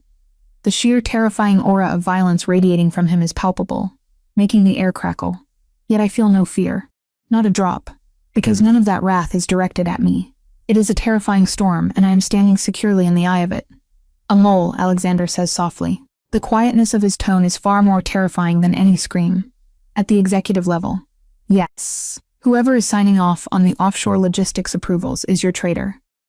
They are funding your enemies with your own legitimate capital, and setting you up for a devastating federal audit in the process. It is a slow, methodical bleed intended to ruin you completely. He slowly straightens up, his eyes never leaving the glowing screen. He reaches into his tailored jacket and pulls out an encrypted phone. He doesn't dial. He simply presses a single programmed key. Dante. The door opens instantly. Lock down the corporate headquarters, Alexander commands, his voice stripped of all humanity, echoing with absolute, lethal authority. No one leaves the executive floor. Seize all physical servers in the Maritime Division. Pull the authorization signatures for every offshore logistics contract signed in the last 18 months. Do it now. Understood, Dante replies, his expression utterly blank as he vanishes back into the hallway, pulling the door shut. Alexander turns his gaze back to me. The storm raging in his obsidian eyes softens fractionally as he looks at my exhausted, pale face, his gaze dropping to the crimson wrap tied protectively around my wrist. The visual reminder of what I endured seems to center him, anchoring his fury into something deeply protective. My accountants spent 3 months trying to crack this ledger, he says, his voice dropping into a register that vibrates deep in my chest. You dismantled it in 12 hours. I'm good at what I do, I reply quietly. I refuse to lower my gaze. I refuse to shrink back into the shadows. I told you I would pay for my sanctuary, Mr. Moretti. I don't accept charity. My skills are how I survive, and they are how I settle my debts. He closes the distance between us, moving with a slow, deliberate caution. He stops just inches from my chair and crouches down, bringing his towering, imposing frame to my eye level. It is a stunning display of vulnerability from a man who bows to no one. You have more than paid your debt, Vivienne, he murmurs, his gaze holding mine with an intensity that steals the breath from my lungs. You have saved the foundation of my empire. You have proven that your mind is far sharper than the men who believed they could outsmart me. He reaches out his large, scarred hand hovering over mine as it rests on the desk. He doesn't touch me. He never touches me without an unspoken invitation. But the heat radiating from his skin is a fierce, comforting brand against the chill of the room. Now, he says, the dangerous gravelly edge returning to his tone. It is time for me to fulfill the rest of my promise. A cold shiver traces the line of my spine. Marcus. He was located an hour ago, Alexander states smoothly, his eyes locking onto mine with absolute terrifying focus. He is currently sitting in a private, high-stakes poker room in a club on Beacon Hill. He is gambling, drinking expensive bourbon, and acting as if he did not lay his hands on something that belongs under my protection. I swallow hard, my mind flashing back to the raw terror, the bruising grip on my collarbone, the absolute helplessness I had felt when Marcus had locked the door to our apartment. The way he had scoffed at my career, demanding I manipulate the very accounts I was sworn to protect. The paralyzing realization that the law would never act quickly enough to save me from his escalating rage. "What are you going to do?" "I don't want you to kill him," I whisper. Not out of a lingering affection, and certainly not out of mercy, but because I do not want the blood of a pathetic, cowardly abuser staining the man who has given me back my life. It would be too quick, too easy an escape for a man who systematically destroyed my peace. He does not deserve the swift release of a bullet. He deserves the agonizing realization that he is lost.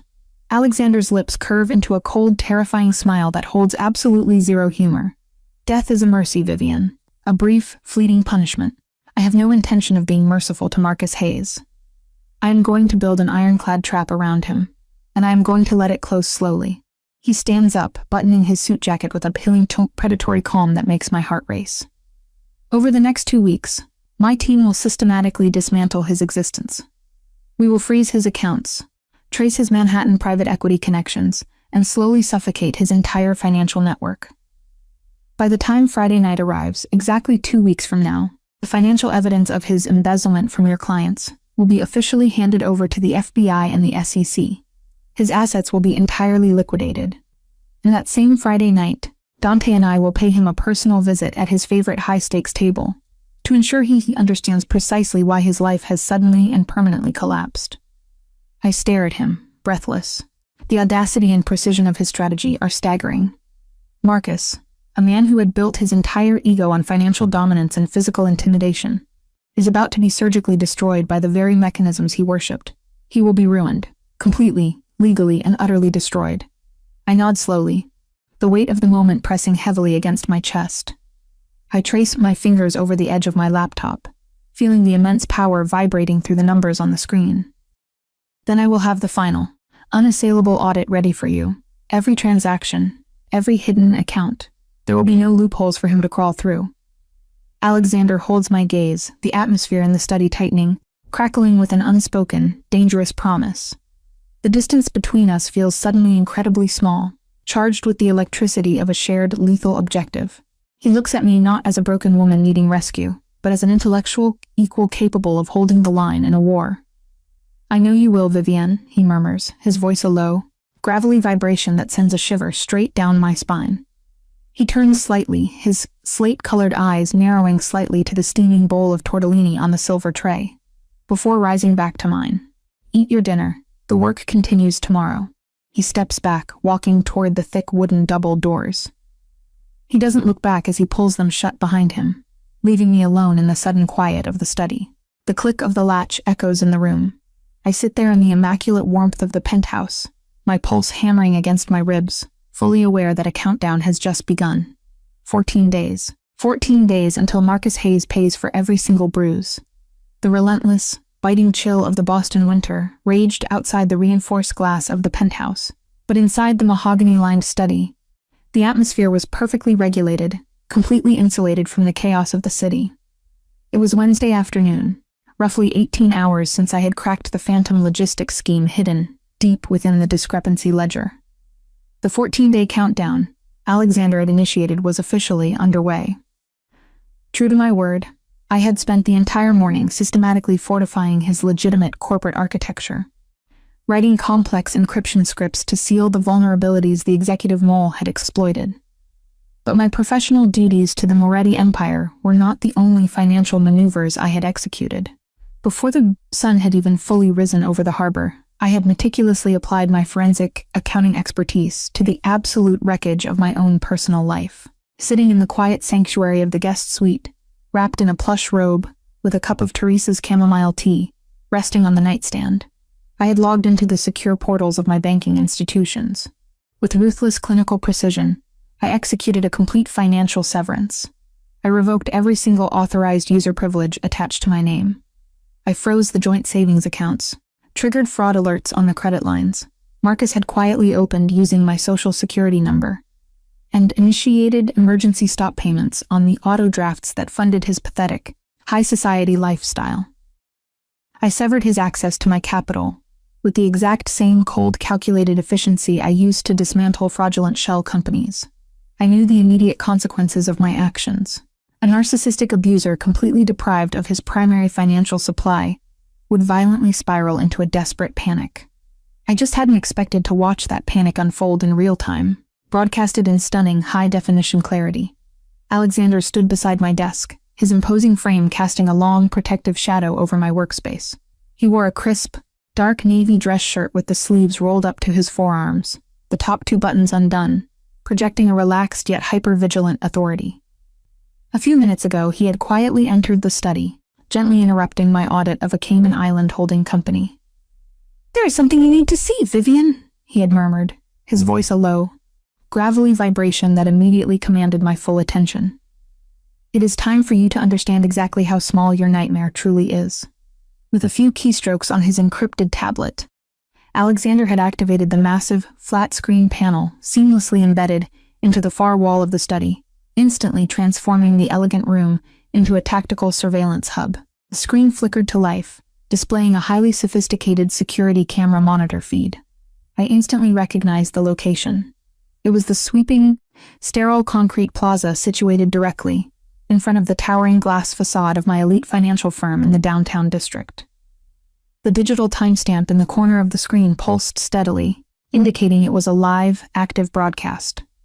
The camera angle was elevated, providing a flawless, unobstructed view of the revolving front doors and the pedestrian walkway. And standing right in the center of the freezing, windswept plaza, looking entirely frantic and deeply unhinged, was Marcus Hayes.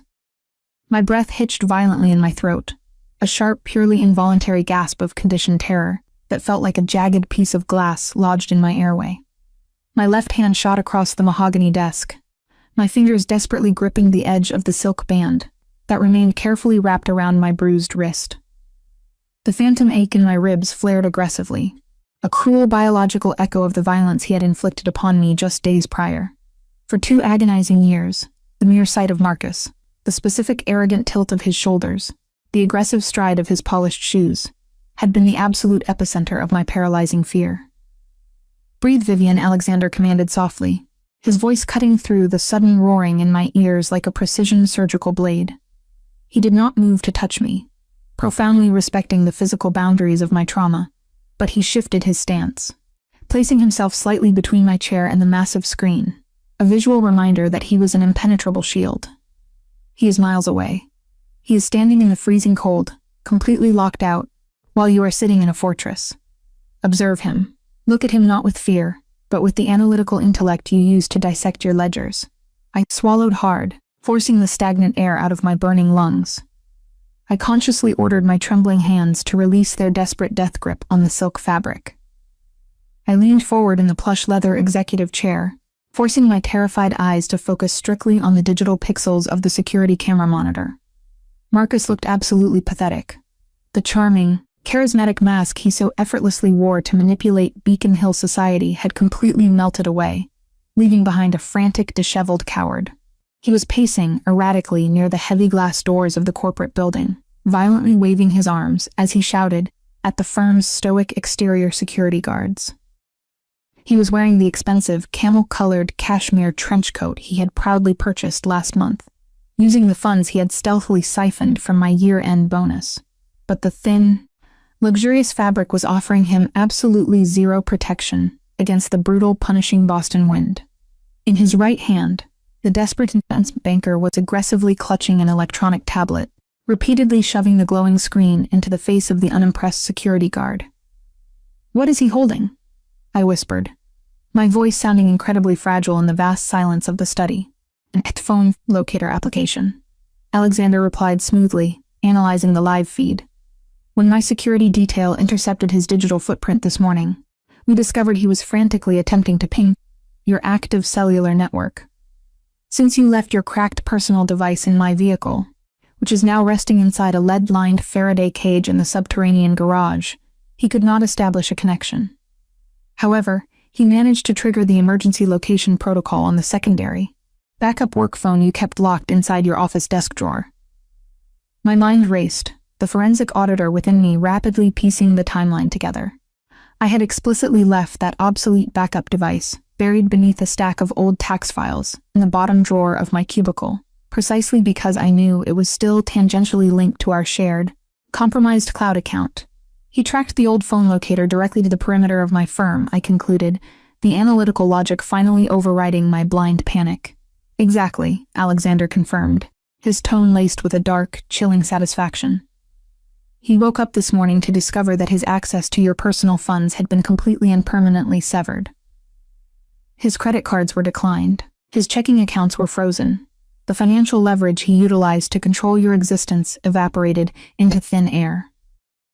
In his desperate narcissistic rage, he used the tracking application to hunt you down, fully expecting to find you cowering at your desk, ready to be emotionally manipulated into unlocking the accounts. I stared at the high-definition monitor, watching Marcus violently kick a heavy concrete planter situated near the entrance. The profound situational irony of the moment washed over me, a cooling, powerful wave that finally extinguished the burning terror in my chest. Marcus, the man who had mercilessly mocked my career, the man who had physically battered me behind locked doors to prove his absolute superiority, was currently throwing a temper tantrum in the freezing rain, because the woman he abused had finally shut off his wallet. He was entirely reliant on the very intellect he had desperately tried to crush. He was a parasite furious that the host had walked away. He thinks he can just storm into the building and demand to see me, I murmured, a bitter, hollow laugh escaping my lips. The absolute audacity of his entitlement was staggering. He had left dark purple fingerprints on my wrist, yet he genuinely believed he still possessed the inherent right to simply march into my place of employment and demand my compliance. His arrogance is his greatest vulnerability, Alexander stated quietly, crossing his arms over his chest, the muscles of his forearms flexing beautifully against the rolled-up sleeves of his shirt. He fundamentally believes the world bends to his ego. He is about to receive a devastating education in reality. On the screen, Marcus aggressively attempted to push past the exterior security guard, his face contorted in a dark, ugly snarl that I recognized all too well. It was the exact same expression he wore right before the violence usually started. My heart skipped a beat, bracing for the inevitable impact, but the physical blow never came. The security guard simply stepped back, holding up a hand, not to physically engage, but to politely clear the pathway for the individual who had just emerged from the sleek, unmarked black SUV idling at the curb. The heavy, oppressive tension in the study spiked dramatically as Dante Russo stepped smoothly into the frame of the security camera monitor.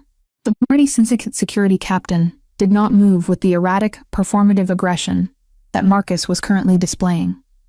Dante moved like a shadow detached from the physical world, silent, fluid, and radiating a terrifying, lethal stillness. He wore a sharply tailored, midnight black suit beneath a dark wool overcoat that hung perfectly straight, entirely undisturbed by the howling winter wind. Alexander reached forward and pressed a singular illuminated button on the mahogany desk's integrated control panel. The high-fidelity speakers embedded in the study's ceiling instantly crackled to life, flooding the quiet sanctuary with the harsh, ambient sounds of the freezing plaza. The howling wind, the distant wail of a city siren, and the sharp, angry cadence of my abuser's voice suddenly filled the room. "I don't give a damn about your building policies," Marcus was shouting, jabbing his finger aggressively toward the glass doors. "My fiancée is inside that building. Her old phone locator explicitly confirms it. You are going to let me through these doors right now, or I swear to God I will have my lawyers sue this entire firm into the ground." Dante did not immediately speak. He simply walked forward, his polished leather shoes making no sound against the wet concrete, and positioned himself directly between the frantic investment banker and the entrance to the financial firm. The physical contrast between the two men was staggering. Marcus was tall, yes, but his posture was entirely defensive, his shoulders hunched against the biting cold, his movements wide and uncontrolled. The security head stood perfectly motionless, a monolithic pillar of absolute, terrifying violence waiting patiently to be uncoiled. "Miss Ward is no longer employed at this location," Dante stated. His voice, transmitted clearly through the parabolic microphone hidden nearby, was incredibly soft, polite, and devoid of any human emotion. It was the voice of the Grim Reaper delivering a simple administrative update. "And she is no longer accessible to you. You are trespassing, Mr. Hayes. I strongly suggest you turn around and walk away." Marcus froze, his head snapping toward the new arrival. For a fleeting moment, the innate, Primal survival instinct buried deep within his cowardly DNA clearly recognized the apex predator standing before him. I saw Marcus actually take a half step backward on the screen, his eyes widening as he took in the underboss's icy, dead-eyed stare. But the toxic, fragile narcissism that fueled my ex-fiancé's entire existence violently rejected the reality of his own weakness. He puffed out his chest, aggressively adjusting the lapels of his camel cashmere coat in a pathetic attempt to reassert his dominance. "Who the hell are you? Are you one of the firm's private rent-a-cops? I am an investment banker at a Tier 1 firm. You do not tell me what to do. My fiancé has unlawfully frozen my personal financial accounts, and I am going to see her right now to rectify this ridiculous misunderstanding." "You are gravely mistaken, Mr. Hayes," Dante replied smoothly, his hands remaining casually resting in the pockets of his overcoat. He did not raise his voice by a single decibel, yet the sheer heavy menace saturating his words made the audio feed crackle. "There is no misunderstanding. The financial accounts are permanently sealed. The relationship is permanently severed. If you attempt to contact Ms. Ward again, if you so much as utter her name in a public space, the consequences will not be handled by lawyers." "Are you explicitly threatening me?"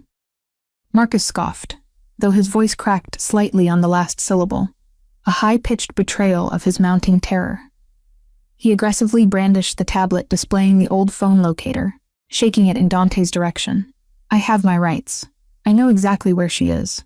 She is a hysterical, paranoid woman who is currently stealing my money, and I will not be intimidated by some cheap thug in a suit." Dante finally moved. It was a microscopic shift in his posture, a slight tilt of his head, but the atmospheric pressure on the security camera monitor seemed to violently drop. The syndicate captain took one singular, agonizingly slow step forward. He completely invaded Marcus's personal space, forcing the abusive banker to awkwardly crane his neck upward. "I am not a thug, Marcus," Dante whispered, the audio feed barely picking up the chilling, intimate promise. "I am the boundary, and if you take one single step closer to those glass doors, I will permanently shatter both of your kneecaps. And then I will break every individual finger on the hands you used to touch her. Do we understand each other?" I sat completely frozen in the plush leather chair, my heart hammering a frantic, wild rhythm against my aching ribs. I had spent 2 years terrified of Marcus's explosive, screaming rage. But watching Dante deliver a promise of extreme, unadulterated physical destruction without so much as blinking, I finally comprehended the terrifying magnitude of the underworld I had entered. This was the absolute, sovereign protection Alexander had promised. It was cold, it was ruthless, and it was exactly what my tormentor deserved. On the screen, Marcus's face drained of all color, transforming into a sickly, ashen gray. The tablet displaying the tracking application trembled violently in his grip. The arrogant, untouchable investment banker was suddenly reduced to a terrified, cornered animal. He opened his mouth to speak, desperately trying to formulate a witty, condescending retort to salvage his shattered ego, but his voice completely failed him.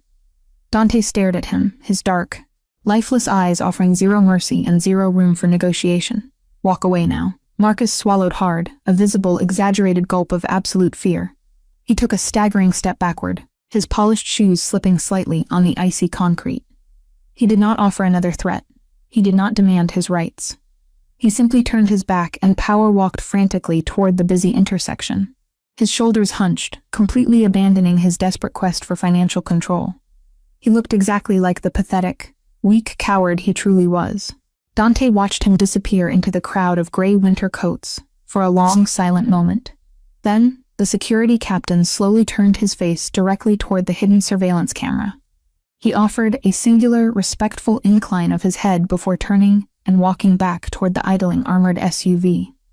Alexander reached forward and pressed the control panel, instantly cutting the audio feed and returning the study to its profound, quiet sanctuary. The massive flat screen reverted to a blank, dark panel. I let out a long, shuddering breath, my trembling fingers slowly releasing the edge of the mahogany desk. A profound, overwhelming wave of pure catharsis washed violently through my system, stripping away the lingering, toxic remnants of shame and fear that had plagued me for months. I stared at the blank wall where the security camera monitor had just displayed the absolute ruin of my abuser's pride. He was gone. He was terrified, and he was utterly powerless against the forces currently shielding me. "He is incredibly weak," I whispered, the realization hitting me with the kinetic force of a physical blow. For years, Marcus had aggressively convinced me that he was an unstoppable, towering force, that his wrath was inevitable and his control absolute. But faced with real legitimate power, he had crumbled in less than 2 minutes. "Abusers are fundamentally cowards," Vivian Alexander said softly, his voice wrapping around me like a heavy, protective blanket. He walked slowly around the edge of the desk, stopping just inches from my chair. He looked down at me, his metallic gaze entirely stripped of their ruthless, syndicate edge, leaving behind a raw, intense warmth that made my breath catch. "They prey exclusively on the compassionate and the vulnerable, because they are entirely incapable of surviving a conflict with an equal. You gave him your trust and he exploited it, but he will never, ever have the opportunity to exploit it again." I looked up into his face, my forensic auditor's brain meticulously processing the overwhelming reality of the man standing before me. Alexander Moretti was dangerous. He commanded men like Dante Russo, individuals capable of executing extreme violence without a second thought. But that terrifying darkness was directed entirely outward, forming an impenetrable, ironclad fortress around my fragile existence. He had not mocked my fear. He had systematically, ruthlessly dismantled it, forcing me to watch the absolute humiliation of my abuser, so that I could finally reclaim my own power. "The old phone locator," I began, my voice slightly unsteady as I navigated the intense, unspoken tension radiating between us.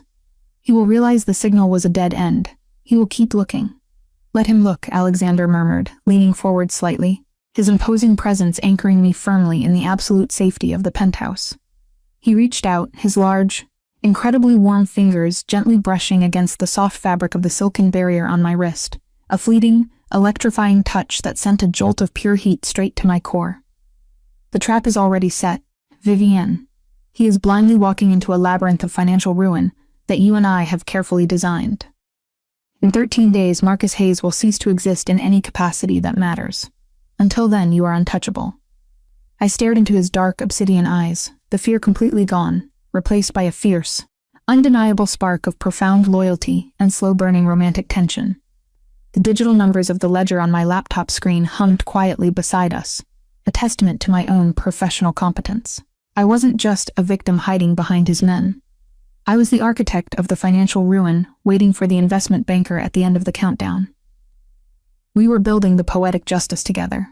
"Thank you," I whispered, the 2 simple words carrying the heavy, profound weight of my salvaged life. Alexander's jaw tightened, a microscopic shift that betrayed the deep, possessive emotion he kept carefully restrained. He did not offer a polite, meaningless dismissal. He simply nodded, his gaze locked intensely onto mine, silently confirming the absolute, unyielding vow of protection he had sworn the night he found me bleeding in my office. "Get back to work, Miss Ward," he commanded softly, the gravelly edge of his voice returning, laced with a dark, motivating respect. "We have an empire to secure and a coward to ruin." The heavy entry doors of the executive office clicked shut. They sealed me once again within the immaculate, quiet sanctuary of my new reality. Alexander's command to return to work still vibrated softly in the air. It was a low, gravelly directive that carried the undeniable weight of absolute respect. It was the kind of quiet validation I had been starved of for years, a sharp contrast to the belittling shrieks Marcus used to weaponize against my career. I walked back toward the massive desk. My boots sank into the thick, plush carpet as the adrenaline of watching Marcus's pathetic public humiliation slowly ebbed away. The security footage of him cowering on the freezing Boston streets still replayed in my mind. It left behind a profound, crystalline focus. For the first time in 2 agonizing years, my mind was entirely free from the suffocating fog of domestic terror. I was no longer hypervigilantly listening for the dreaded sound of a brass key turning in a lock. I was not bracing my aching ribs for an inevitable physical impact, nor was I measuring my every breath to avoid triggering a violent outburst. Instead, I was sitting in a fortified penthouse suspended high above the freezing Boston streets. I was armed with my elite professional intellect and the raw, unyielding data of a syndicate's corporate empire. I settled into the leather executive chair and carefully adjusted the silken knot around my left wrist. The silk was cool against my skin, a luxurious barrier between my physical trauma and the sterile environment of the wood-paneled space. The dark purple fingerprint bruises hidden beneath it were already beginning to fade. They were transitioning into a dull, yellowish ache, mirroring the rapid decay of my ex-fiance's fragile power. I no longer needed the heavy foundation and industrial concealer. Masking my injuries had been my daily routine for half a year, but in this impenetrable fortress, the brutal truth was my greatest weapon. Every time the fabric brushed against my skin, it served as a physical reminder of the sovereign protection I now enjoyed. I pushed the lingering thoughts of the cowardly investment banker out of my mind. Marcus was a solved equation. He was a contained threat waiting for the final, devastating, legal blow. I could already picture the ruin on his face when his world finally collapsed, when the financial structures he worshipped were systematically dismantled around him. My immediate responsibility was the sprawling, chaotic digital battlefield illuminating my dual monitors. Dante Russo had executed his orders with terrifying, flawless precision the previous night. The corporate headquarters maritime division had been completely locked down. The physical servers I requested had been seized and securely cloned onto the encrypted hard drive currently humming quietly beside my laptop. It was a staggering display of underworld efficiency seamlessly integrated with corporate protocol. I now possessed the unfiltered, raw internal logs of Moretti Enterprises. The surface-level audit had already exposed the phantom logistics scheme. I had seen the dummy containers, the inflated offshore invoices, the systematic bleed of millions of dollars, routed to a rival private equity firm. I had traced the API docking data against the stated shipping manifests, finding the massive gaps where ghost ships supposedly unloaded cargo that didn't exist. But a scheme of that sheer magnitude, operating seamlessly within a highly scrutinized, legitimate front, could not be executed by a mid-level manager or a careless accountant. It required executive authorization. It required a ghost operating at the highest echelon of Alexander's inner circle. My forensic auditor's brain eagerly embraced the immense complexity of the challenge. I opened the seized server directories, diving headfirst into thousands of rows of encrypted authorization logs, internal routing protocols, and digital access timestamps. The sheer volume of data would have intimidated standard auditors, but to me it was a language I fluently understood. The technical architecture was undeniably brilliant. It was constructed by someone intimately familiar with federal compliance algorithms and corporate camouflage. The lines of code shifted like a digital mirage, designed to confuse and exhaust any standard accounting firm. It was a masterpiece of financial deception, woven so deeply into the company's daily operations that it looked entirely legitimate. The trader had utilized a sophisticated matrix of proxy IPs and blind trusts to mask their digital footprint. They had ensured that any standard internal audit would simply hit a bureaucratic dead end, buried under mountains of redacted offshore paperwork in jurisdictions that refused to cooperate with federal subpoenas. But they had not anticipated me. They had not accounted for a woman whose entire survival strategy had depended on recognizing the microscopic, hidden deviations in a predator's established pattern. I wrote a customized, highly aggressive decryption script. It instructed the processor to cross-reference the exact timestamps of the fraudulent offshore wire transfers with the internal executive access logs of the corporate firewall. I structured the query to hunt for the specific anomalies that human accountants always overlooked. The fractions of seconds where a manual override was triggered before an automated system could flag a discrepancy. I typed furiously, the rhythmic clacking of the keyboard echoing in the room. The fan of my laptop whirred loudly, fighting the heavy computational load as I pushed the machine to its absolute limits. The digital architecture of Moretti Enterprises was vast, but I was methodically tearing it apart. I leaned forward, my eyes scanning the cascading lines of alphanumeric code. I was waiting for the inevitable mathematical collision. A soft knock at the solid entry doors suddenly broke my intense concentration. Before I could respond, the door clicked open, and Teresa Scaletta stepped into the immaculate study. The warm, maternal housekeeper carried a heavy silver tray laden with covered dishes, the rich, savory aroma of roasted garlic, slow-simmered tomatoes, and fresh basil preceding her. It was a stark, beautifully jarring contrast to the sterile glow of my dual monitors and the cold arithmetic of corporate embezzlement I had been drowning in for hours. "You are working too hard, Kara," Teresa scolded gently. She approached the massive desk, her footsteps muffled by the plush carpet, and expertly shifted a stack of printed ledgers to make room for the tray. She lifted the silver domes, revealing a steaming bowl of traditional Italian minestrone, thick slices of crusty artisanal bread, and a small cup of dark, fragrant espresso. "I have a deadline, Teresa," I murmured, offering her an apologetic smile as I rubbed my tired eyes. "I just need to finish mapping this access token. I'm almost there. Deadlines do not matter if you faint from exhaustion," she countered, her tone leaving no room for argument. She placed a heavy linen napkin beside the bowl, her movements sharp but infused with undeniable care. "Mr. Moretti left explicitly strict orders before he departed the penthouse. He said you are to eat and you are to rest. He was very clear that I am to pull the plug on those machines myself if you refuse." A sudden flush of heat warmed my cheeks at the thought of Alexander, the ruthless head of a syndicate, taking the time amidst his underworld warfare to issue specific, protective directives regarding my dinner. It was the kind of quietly overwhelming, domestic care that Marcus had never once demonstrated in 2 years of our engagement. Marcus would have demanded I cook for him while simultaneously berating me for working late. Alexander had ordered his own trusted staff to ensure my well-being. "I will eat, I promise," I said softly, reaching for the silver spoon. "Thank you, Teresa, truly." She nodded approvingly, her warm eyes softening as she watched me take the first bite of the hearty broth. "Eat it all, then you sleep." As Teresa quietly exited the study, leaving me surrounded by the comforting silence of the penthouse and the incredible grounding warmth of the meal, I focused my attention back on the digital battlefield. I took another bite of the warm bread, the high-contrast domestic comfort fueling my exhaustion and sharpening my resolve. Criminals, no matter how sophisticated or deeply embedded within an underworld syndicate, always left a behavioral echo. They grew inherently comfortable in their deception. They developed a rhythm. I analyzed the financial burn rate of the Phantom Fleet over the past 18 months, while sipping the dark, rich espresso Teresa had brought me.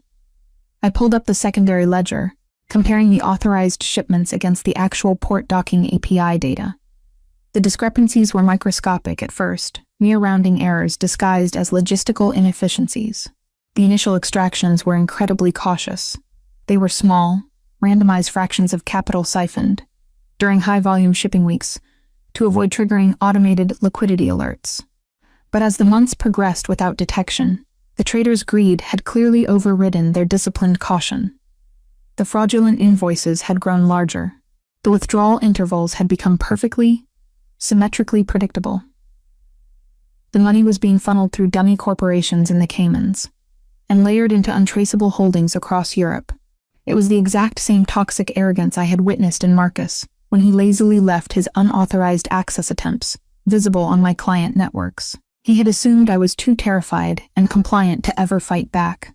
He had thought I wouldn't dare look at the ledger. The progress bar on my decryption script flashed bright green, signaling a successful compilation. The chaotic sea of data suddenly coalesced into a single undeniable point of origin. The algorithm had mapped the hidden network, connecting every fraudulent wire transfer to one central node within the Moretti corporate intranet. My breath hitched slightly as I stared at the isolated digital signature staring back at me from the glowing screen. The proxy camouflage had been completely stripped away. It revealed the specific, multi-layered authorization token used to bypass the central compliance checks. I quickly mapped the token against the organizational hierarchy of Moretti Enterprises. The routing protocol bypassed the standard accounting division entirely.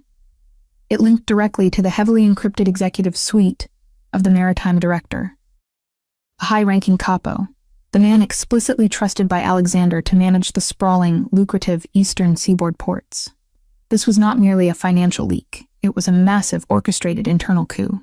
The treacherous capo was utilizing his supreme executive clearance to unilaterally authorize the Phantom Logistics contracts. He was overriding the standard dual authentication protocols by citing classified syndicate operations. He was siphoning Alexander's legitimate capital and funneling it directly into the war chest of a rival organization. He was actively funding a hostile takeover from the inside out. The sheer audacity of the betrayal sent a cold, sharp shiver down my spine. The man had sat in boardrooms with the Don. He had broken bread at his table, drank his whiskey, and systematically plotted his total destruction behind a flawless mask of loyalty. I did not hesitate. I immediately began compiling the definitive financial audit ledger. I meticulously documented every single fraudulent transaction. I recorded every bypassed compliance protocol and every digitally verified authorization signature linked directly to the capo's unique executive token. I built a timeline that cross-referenced the missing funds, with the expansion of the rival syndicate's territory. I built an ironclad, unassailable chain of forensic evidence. It could withstand the scrutiny of both a federal grand jury and a syndicate tribunal. I constructed the digital coffin for the traitor, sealing it with undeniable mathematical truth. Every timestamp, every IP address, every forged manifest was locked into the final report. When the comprehensive dossier was fully compiled and transferred onto a secure, offline tablet, I slowly pushed myself back from the mahogany desk. The profound, suffocating silence of the study felt different now. It was no longer the heavy silence of a chaotic mystery. It was the quiet, absolute finality of a completed execution order. I had promised Alexander Moretti that I would pay for my sanctuary. I had sworn that my professional expertise would serve as the exact, calculated payment for his sovereign protection. I refused to be a charity case, and I had just delivered on that promise in the most spectacular fashion imaginable. I looked down at the glowing tablet resting in my hands. The screen cast a pale blue light over the desk. I was about to hand the most lethal man in the city the severed head of his greatest internal enemy. Through the transition from the sterile, brightly lit environment of the study into the sprawling main living area of the penthouse was a stark, sensory shift.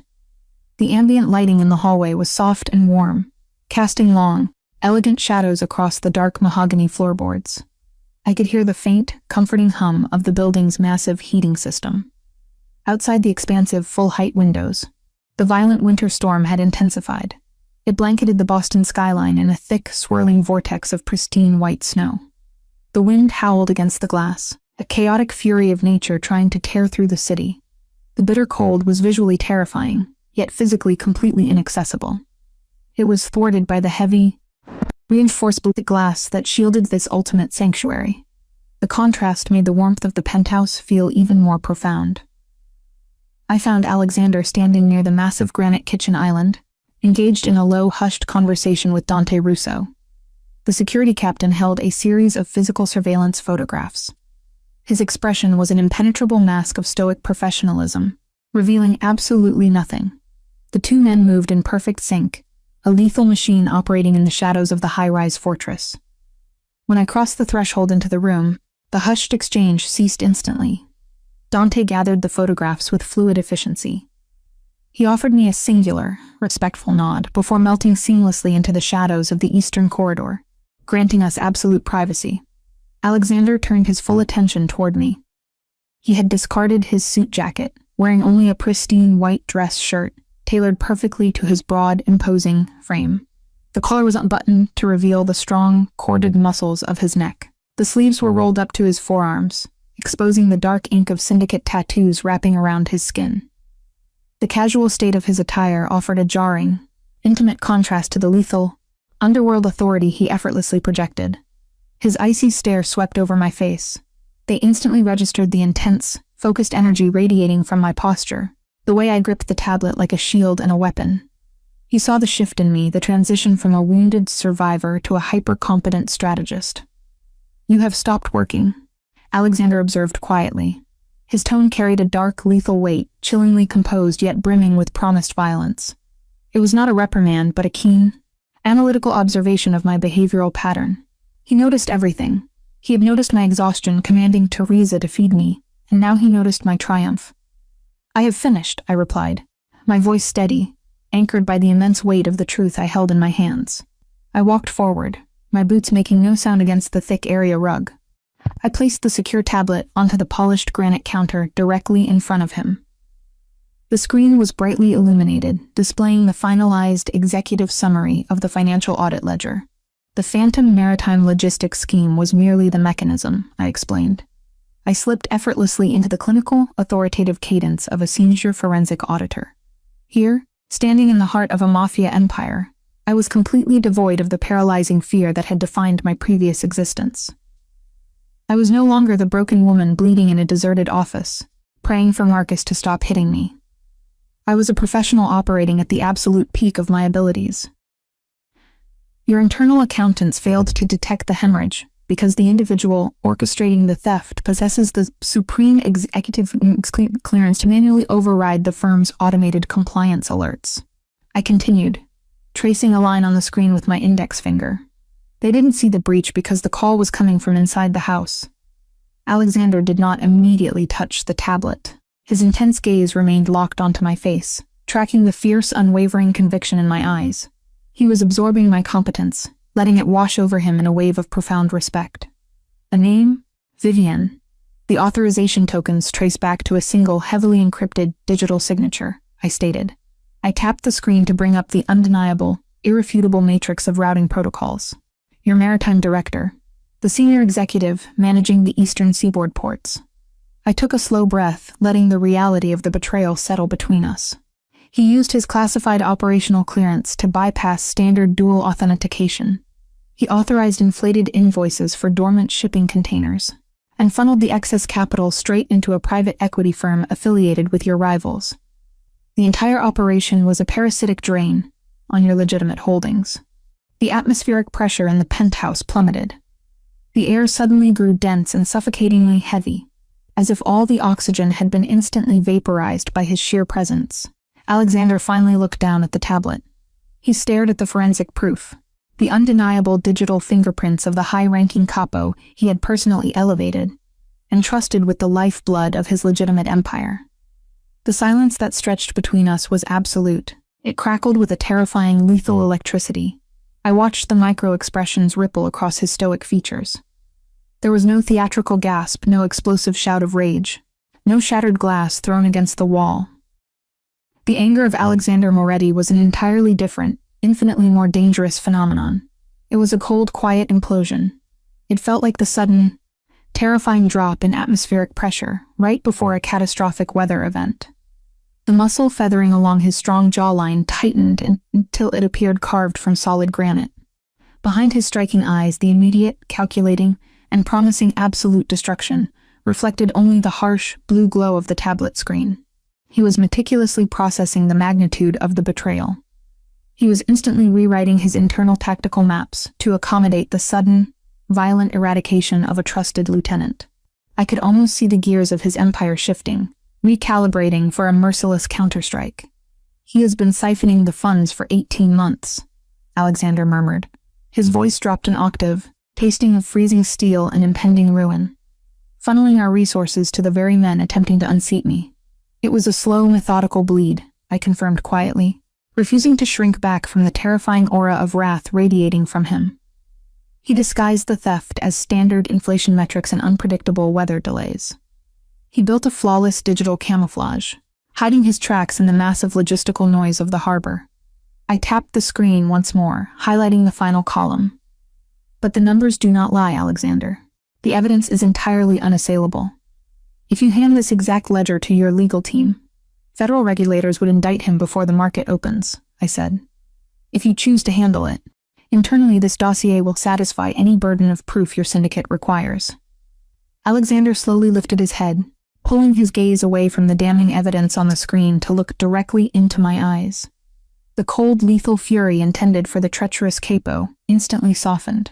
It was replaced by a look of profound, staggering respect. It was an expression of pure validation. It was a silent acknowledgement of the immense, irreplaceable value of my intellect. For 2 grueling years, Marcus had aggressively conditioned me to believe that my career was a tedious, meaningless joke. He had repeatedly called me hysterical, paranoid, and fundamentally useless. He had systematically torn down my self-worth to ensure I remained trapped in his violent, narcissistic orbit, using my skills while simultaneously mocking them. But standing in this luxurious fortress, the most dangerous, powerful man in the city was looking at me as if I were the most lethal, brilliantly forged weapon in his entire arsenal. You have handed me the head of a traitor, Vivienne, Alexander said softly. The quiet intimacy of his tone sent a sudden, involuntary shiver racing down my spine. He took a slow, deliberate step around the edge of the granite island, closing the physical distance between us. The rich, intoxicating scent of cedar, aged whiskey, and crisp winter air enveloped me completely. It was a sensory anchor that felt remarkably like home. He stopped just inches away. His towering frame provided a physical barrier against the chaotic world outside the glass. a sovereign protector standing between me and any threat that dared approach. He reached out, his large, scarred hand lifting with excruciating care. He did not touch my face, respecting the unspoken boundaries of my healing trauma, mindful of the lingering damage Marcus had inflicted upon my spirit. Instead, his fingertips gently, reverently brushed against the soft edge of the burgundy silk scarf, concealing the dark bruises on my wrist. The fleeting, electric contact sent a jolt of pure, radiating heat straight to my core. It was a stark, breathtaking contrast to the icy terror I was so deeply accustomed to feeling around men. My accountant spent months chasing shadows, Alexander murmured. His gaze traced the delicate line of my jaw before locking onto mine with a fierce, possessive intensity. You stepped into my world, bleeding and exhausted, and you dismantled a conspiracy that threatened the foundation of my family. You have more than paid for your sanctuary. You have earned a permanent place at my table. My breath caught in my throat. A sudden heavy flutter of slow-burning romantic tension bloomed wildly in my chest. The unspoken subtext of his words hung heavily in the warm air. It bridged the vast, impossible gap between a broken corporate auditor and a sovereign underworld king. I wasn't merely a victim hiding under his protection anymore. I was an equal partner in the coming war.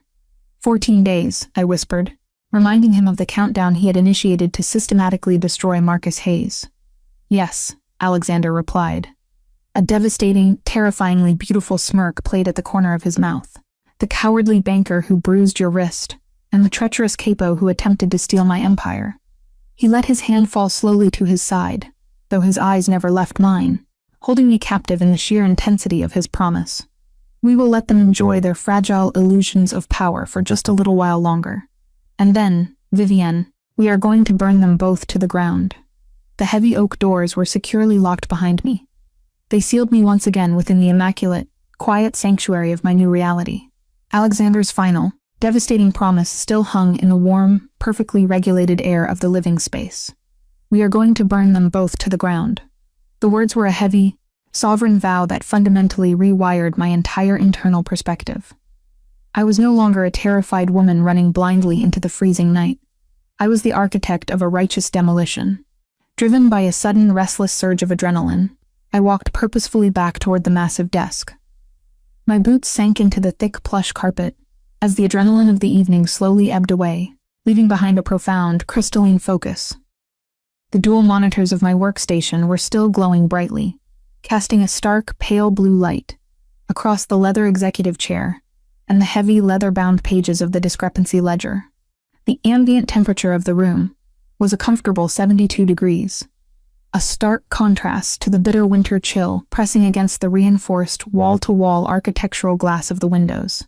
I sat down, carefully adjusting the burgundy silk scarf around my left wrist.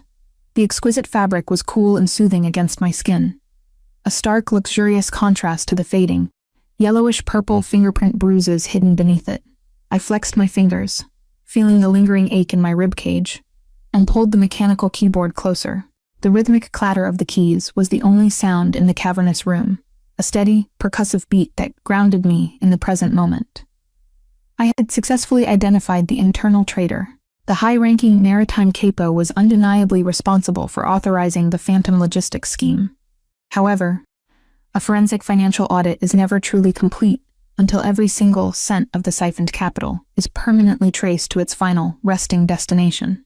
The money was being aggressively funneled into a massive private equity firm, a sprawling institutional umbrella known for its hostile takeovers and deep ties to rival syndicate factions. But a high-level capo could not simply wire millions of dollars directly from Moretti Enterprises to a known enemy holding company without triggering a catastrophic cascade of federal banking alerts. The capital required an external buffer. It needed a meticulous, sophisticated layering process to successfully scrub the digital dirt from the serial numbers. I leaned forward, my eyes narrowing as I immersed myself back into the chaotic, sprawling digital battlefield. I opened the seized server clones on my encrypted hard drive, bypassing the internal corporate intranet to access the raw, unfiltered external communication logs. I isolated the specific routing numbers of the external firm and initiated a reverse trace algorithmic script. I commanded the processor to painstakingly unspool the massive web of offshore dummy corporations, isolating the exact point where the stolen Morty funds were physically converted into clean, legitimate equity. I watched the progress bar inch forward, my mind automatically categorizing the staggering volume of illicit transactions. The cooling fan of my laptop whirred aggressively, fighting the immense computational load. Forensic accounting at this elite level is not merely math. It is the psychological profiling of greed. Criminals, no matter how arrogant or heavily protected, inevitably develop a behavioral rhythm. They make choices based on convenience, panic, or hubris. I watched the cascading lines of data scroll rapidly down the screen, searching for the specific, microscopic anomaly that would expose the external launderer. My eyes traced the digital pathways, the complex web of shell companies and offshore trusts that were designed to confuse and exhaust standard investigators. But I was not a standard investigator. I had spent years analyzing the meticulous ledgers of legitimate empires, learning how to dismantle impenetrable financial walls brick by digital brick. It took 45 minutes of relentless, hyper-focused analysis for the digital camouflage to finally fracture. The offshore logistics payments were not flowing directly into the primary equity accounts. They were being systematically diverted through a secondary, mid-level consulting firm LLC registered out of state. This shell entity was continuously paid a staggering 5% monthly retainer for independent logistical risk assessment. It was a classic, textbook money laundering technique, a perfectly mundane administrative facade designed to seamlessly integrate illicit syndicate cash into the legitimate corporate banking stream. I pulled up the public registry data for the consulting firm. The listed corporate officers were entirely fictitious, utilizing a standard proxy service to maintain absolute anonymity. But I did not need a name.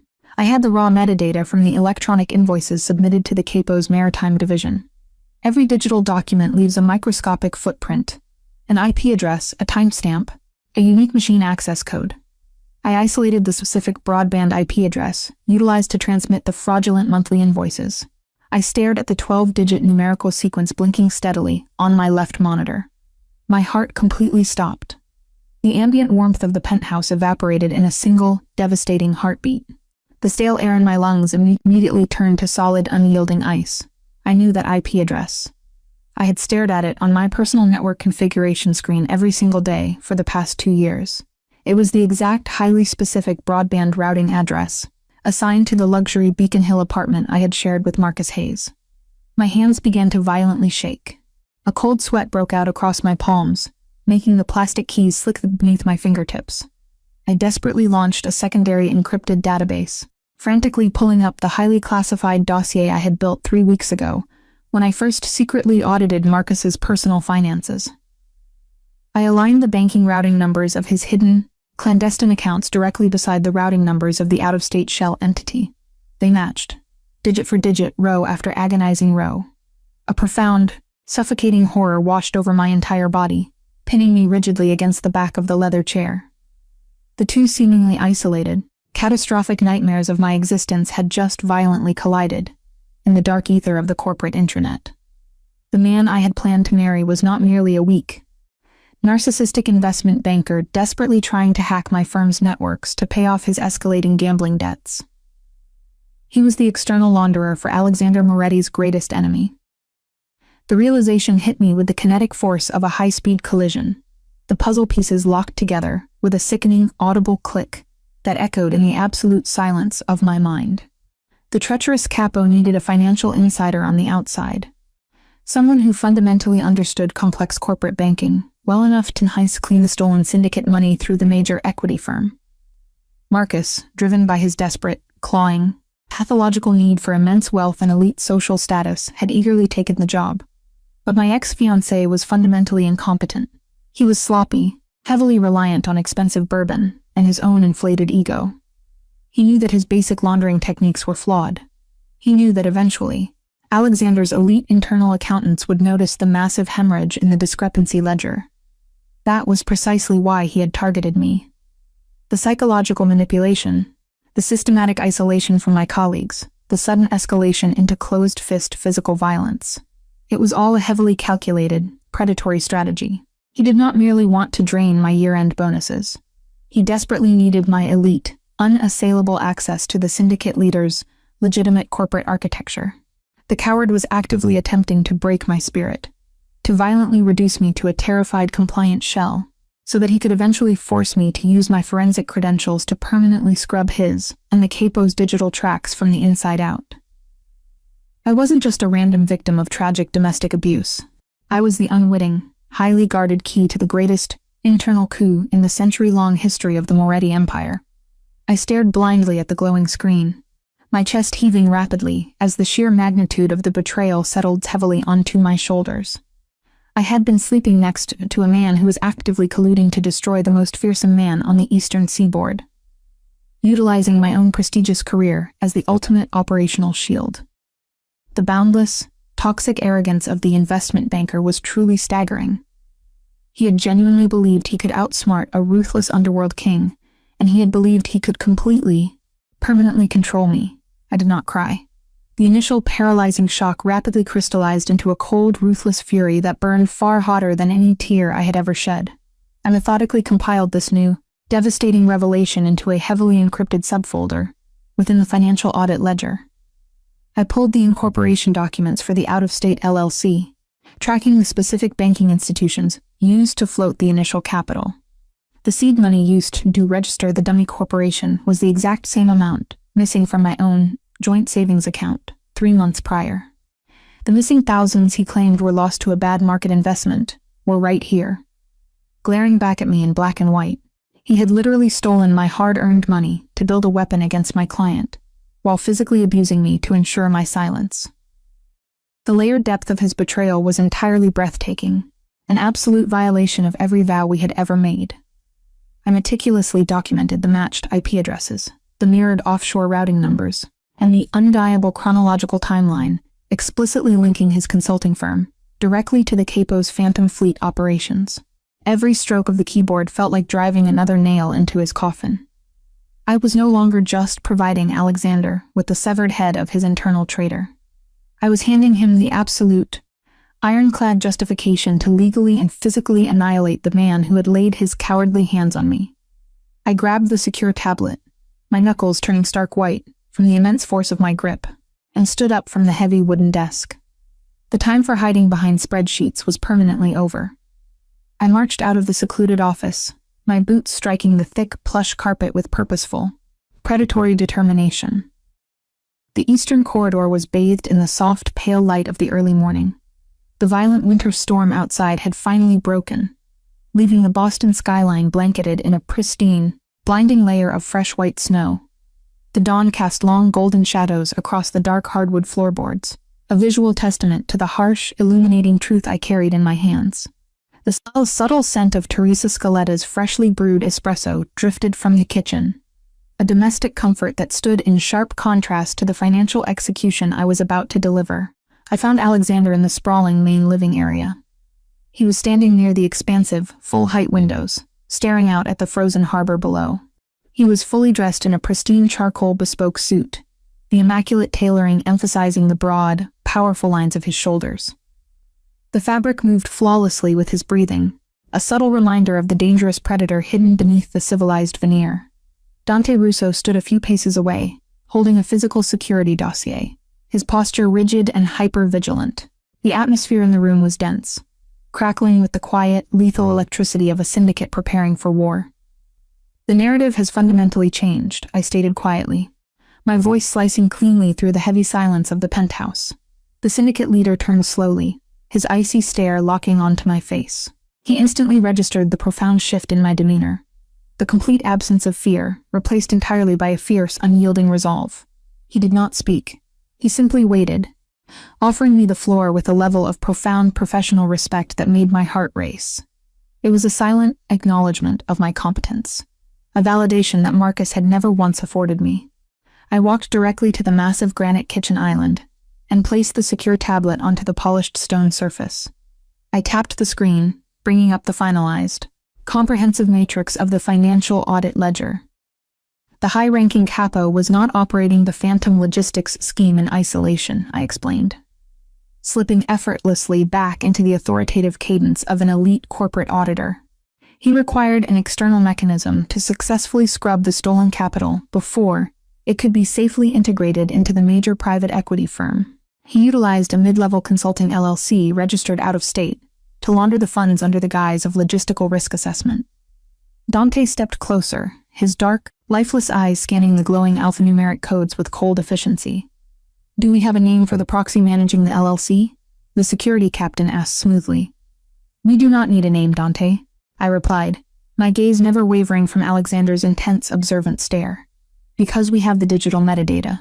The electronic invoices submitted to the Maritime Division were transmitted from a highly specific broadband IP address. I cross-referenced that address with the routing numbers of the destination accounts.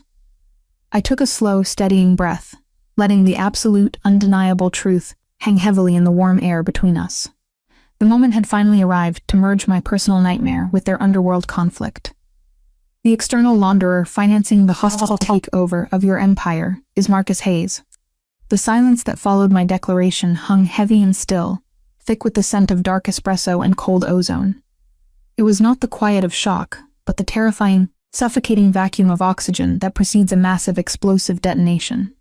Alexander slowly lowered his gaze to the tablet. He stared at the forensic proof, the undeniable digital fingerprints, explicitly linking the pathetic, abusive investment banker directly to the treacherous, high-ranking syndicate capo. The two entirely separate threats to his empire, and my existence had just merged into a single, perfect target. I could practically see the gears shifting behind his striking eyes, the immediate calculations of lethal retribution. His tone carried a dark, lethal weight, chillingly composed yet brimming with promised violence. "He truly believes he is a wolf," the Don murmured, his tone dropping to a low, gravelly vibration that tasted of freezing steel and absolute ruin. "He utilized your professional proximity to my firm as a shield for his treason, while simultaneously attempting to beat you into a state of permanent compliance. He thought he could steal from my family and break the woman actively guarding my gates." "He was arrogant," I said quietly, and his arrogance left a flawless, unassailable digital trail. Alexander looked up from the screen, his storm gray eyes now dark and completely devoid of mercy. The dark, terrifying amusement dancing in his gaze was entirely lethal. He summoned the security captain closer, with a microscopic flick of his wrist. The tactical planning commenced instantly, transforming the luxurious living space into a highly regulated war room. "We are not going to eliminate them in a dark alley," Alexander commanded, his voice echoing with absolute, sovereign authority. "We are going to utilize the very corporate facade they worshipped to completely destroy them.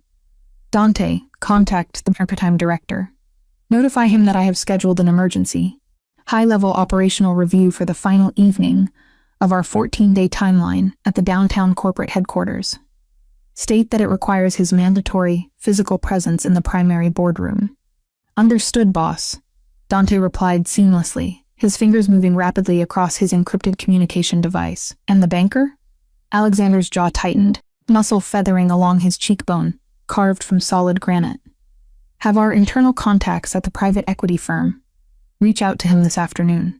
Tell the coward that his exceptional laundering services have been officially recognized, and he is being formally retained by the primary syndicate. Say that I wish to meet him in person at the corporate headquarters on that final night to finalize his highly lucrative promotion." A sharp chill raced down my spine. The sheer, ruthless brilliance of the strategy was staggering. He was deliberately constructing a gilded, inescapable trap. He was luring both the internal traitor and the external abuser into a sterile, highly controlled corporate boardroom under the guise of absolute victory.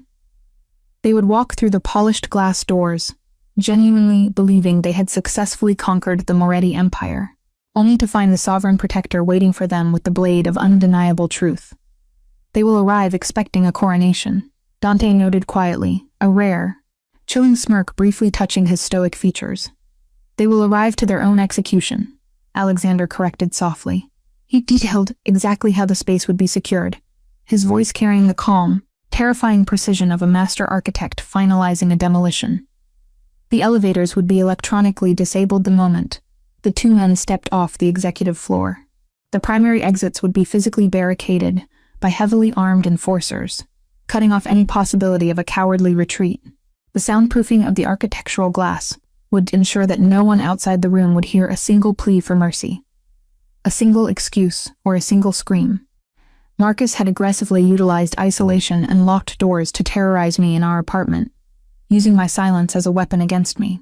He was about to experience the exact same suffocating, inescapable terror on a catastrophic scale. Only this time, there would be no apologies, no second chances, and absolutely no way out. Alexander turned his full, overwhelming attention back toward me.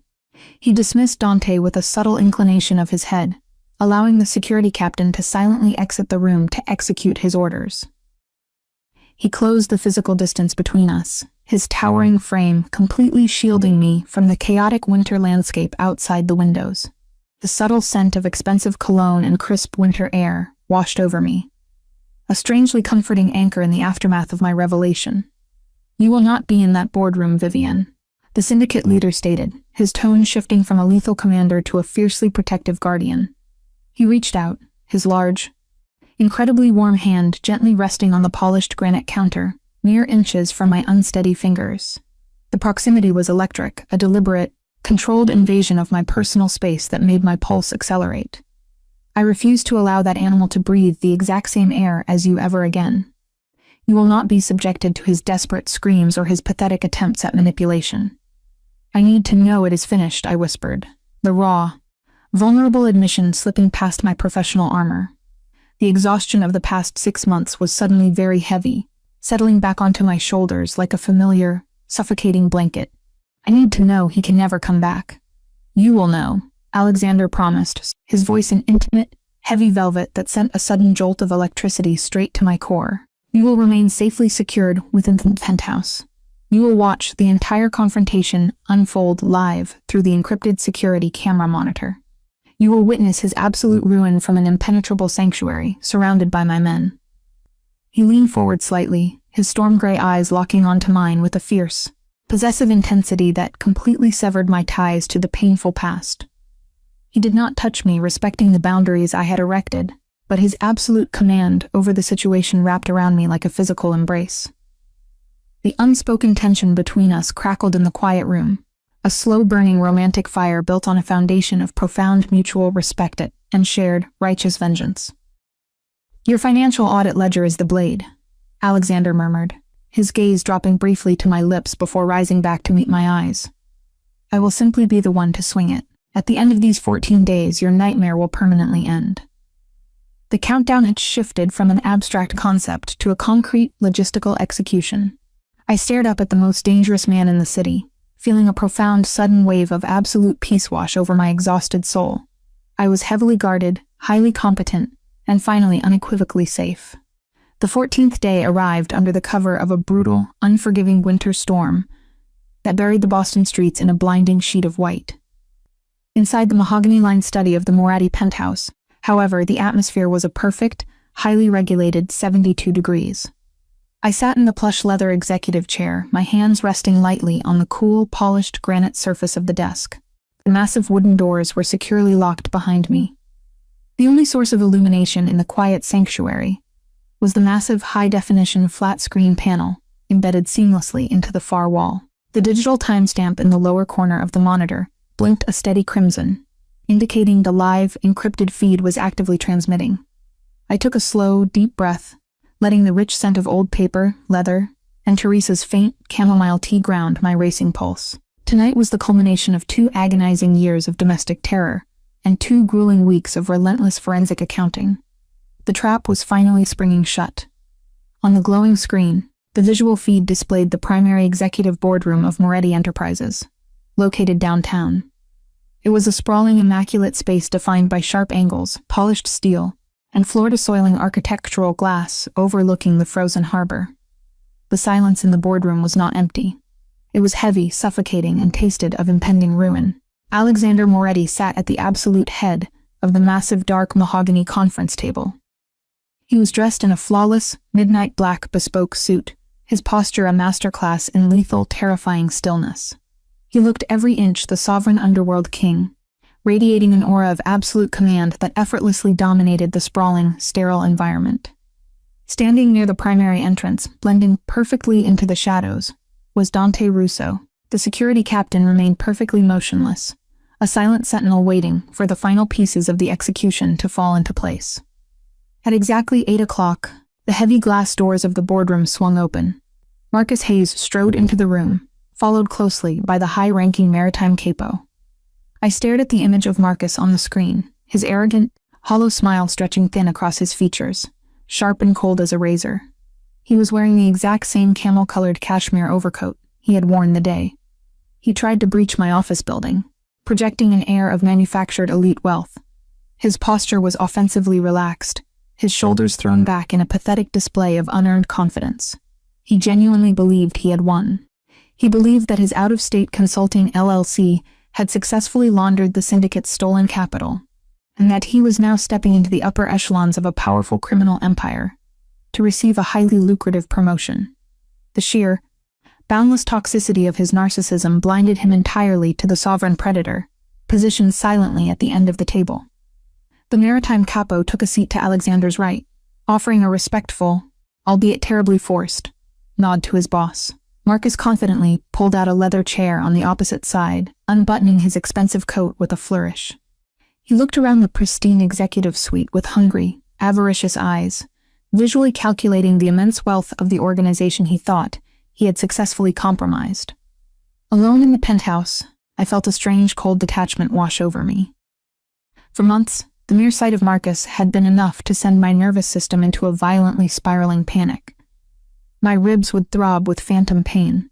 My lungs would seize with conditioned terror. But tonight, observing him through the impenetrable, bulletproof lens of Alexander's surveillance network, he looked incredibly small. He was just a weak, greedy man blindly stepping into a perfectly constructed digital and physical cage. I adjusted the Parisian scarf around my left wrist, the fabric soft against the fading bruises that Marcus had left on my skin. Those marks were a map of my survival, and they had led me to the man currently orchestrating his downfall. "Gentlemen," Alexander murmured. The high-fidelity audio system in my study captured the low, gravelly vibration of his voice with terrifying clarity. It was a quiet, absolute command that instantly demanded the complete attention of the room. "I appreciate your prompt arrival, despite the severe weather conditions. We have a highly sensitive operational review to conduct tonight." "Of course, Mr. Moretti," the capo replied smoothly, his tone heavily laced with practiced deference. "We are entirely at your disposal. Mr. Hayes here has proven to be a highly effective external asset for our logistical risk assessments." Marcus preened at the formal introduction, leaning forward to rest his forearms aggressively on the polished mahogany table. "It is a genuine honor to finally meet you in person, sir. The infrastructure of your organization is deeply impressive. I am fully prepared to scale our current financial laundering operations to accommodate whatever aggressive expansion plans you have in mind." Alexander did not immediately respond. His storm gray eyes slowly dragged away from the capo, locking onto the arrogant investment banker with a chilling, dead-eyed intensity. He reached out and tapped a single command onto the secure tablet resting on the table before him. Instantly, the massive projector screen behind him flared to life, illuminating the dark boardroom with cascading rows of highly encrypted alphanumeric codes. It was the financial audit ledger. I leaned closer to the monitor in my study, my forensic auditor's heart beating a steady, victorious rhythm against my healed ribs. I had spent countless, grueling hours meticulously mapping that exact spreadsheet, transforming the chaotic digital noise of the discrepancy ledger into an unassailable ironclad weapon. I had traced every shadow transaction, every hidden routing number, using my expertise to dismantle Marcus's deceit line by line. "Let us discuss your highly effective operations, Marcus," Alexander stated, his voice devoid of any human warmth.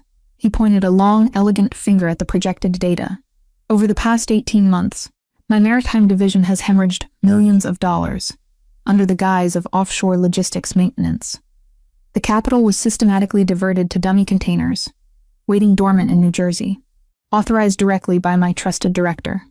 The capo's confident smile instantly evaporated. The color violently drained from his face, leaving behind a sickly, ashen gray. The transition from executive to cornered prey occurred in a microscopic fraction of a second. He rigidly stared at the screen, recognizing the specific, highly classified authorization tokens that only he possessed, now starkly exposed in high-definition clarity.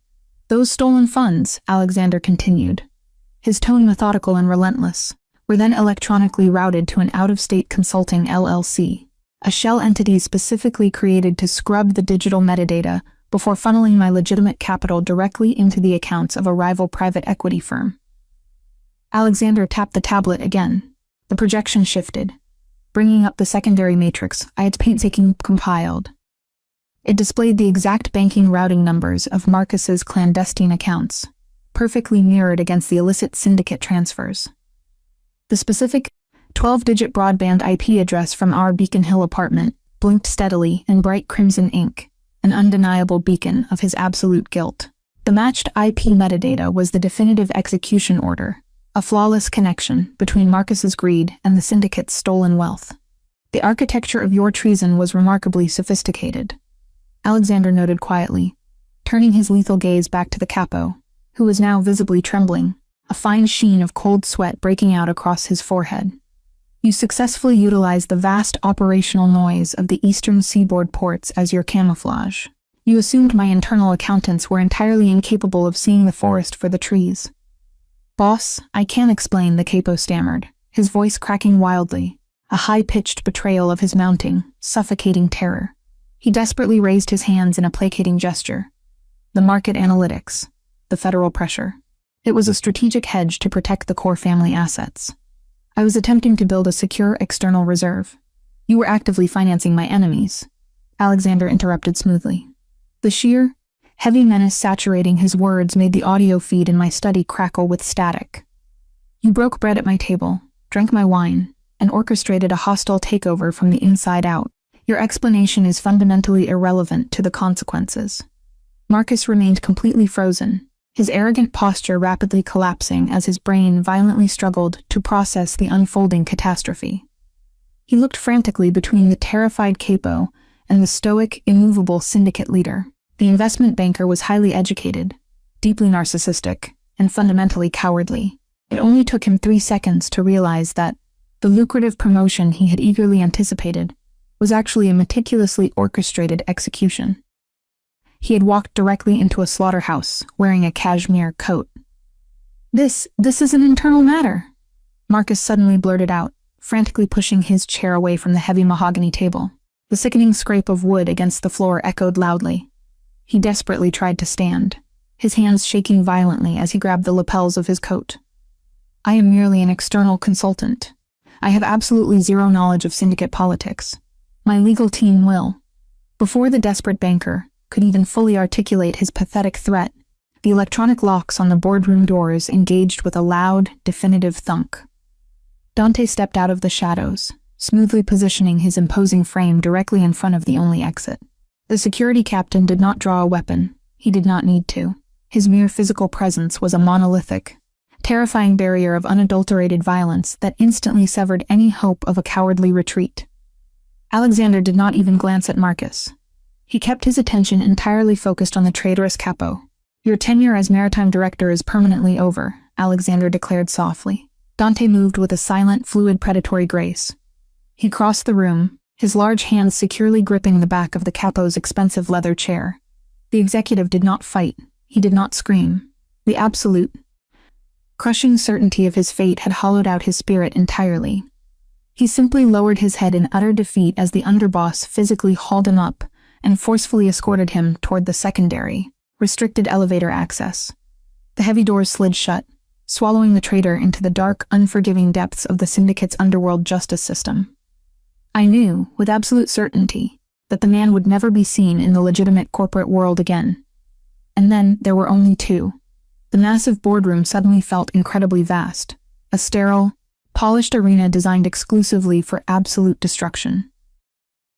Marcus was left completely isolated on one side of the sprawling mahogany table, while Alexander occupied the terrifying, sovereign silence at the head. The physical contrast between the two men was staggering.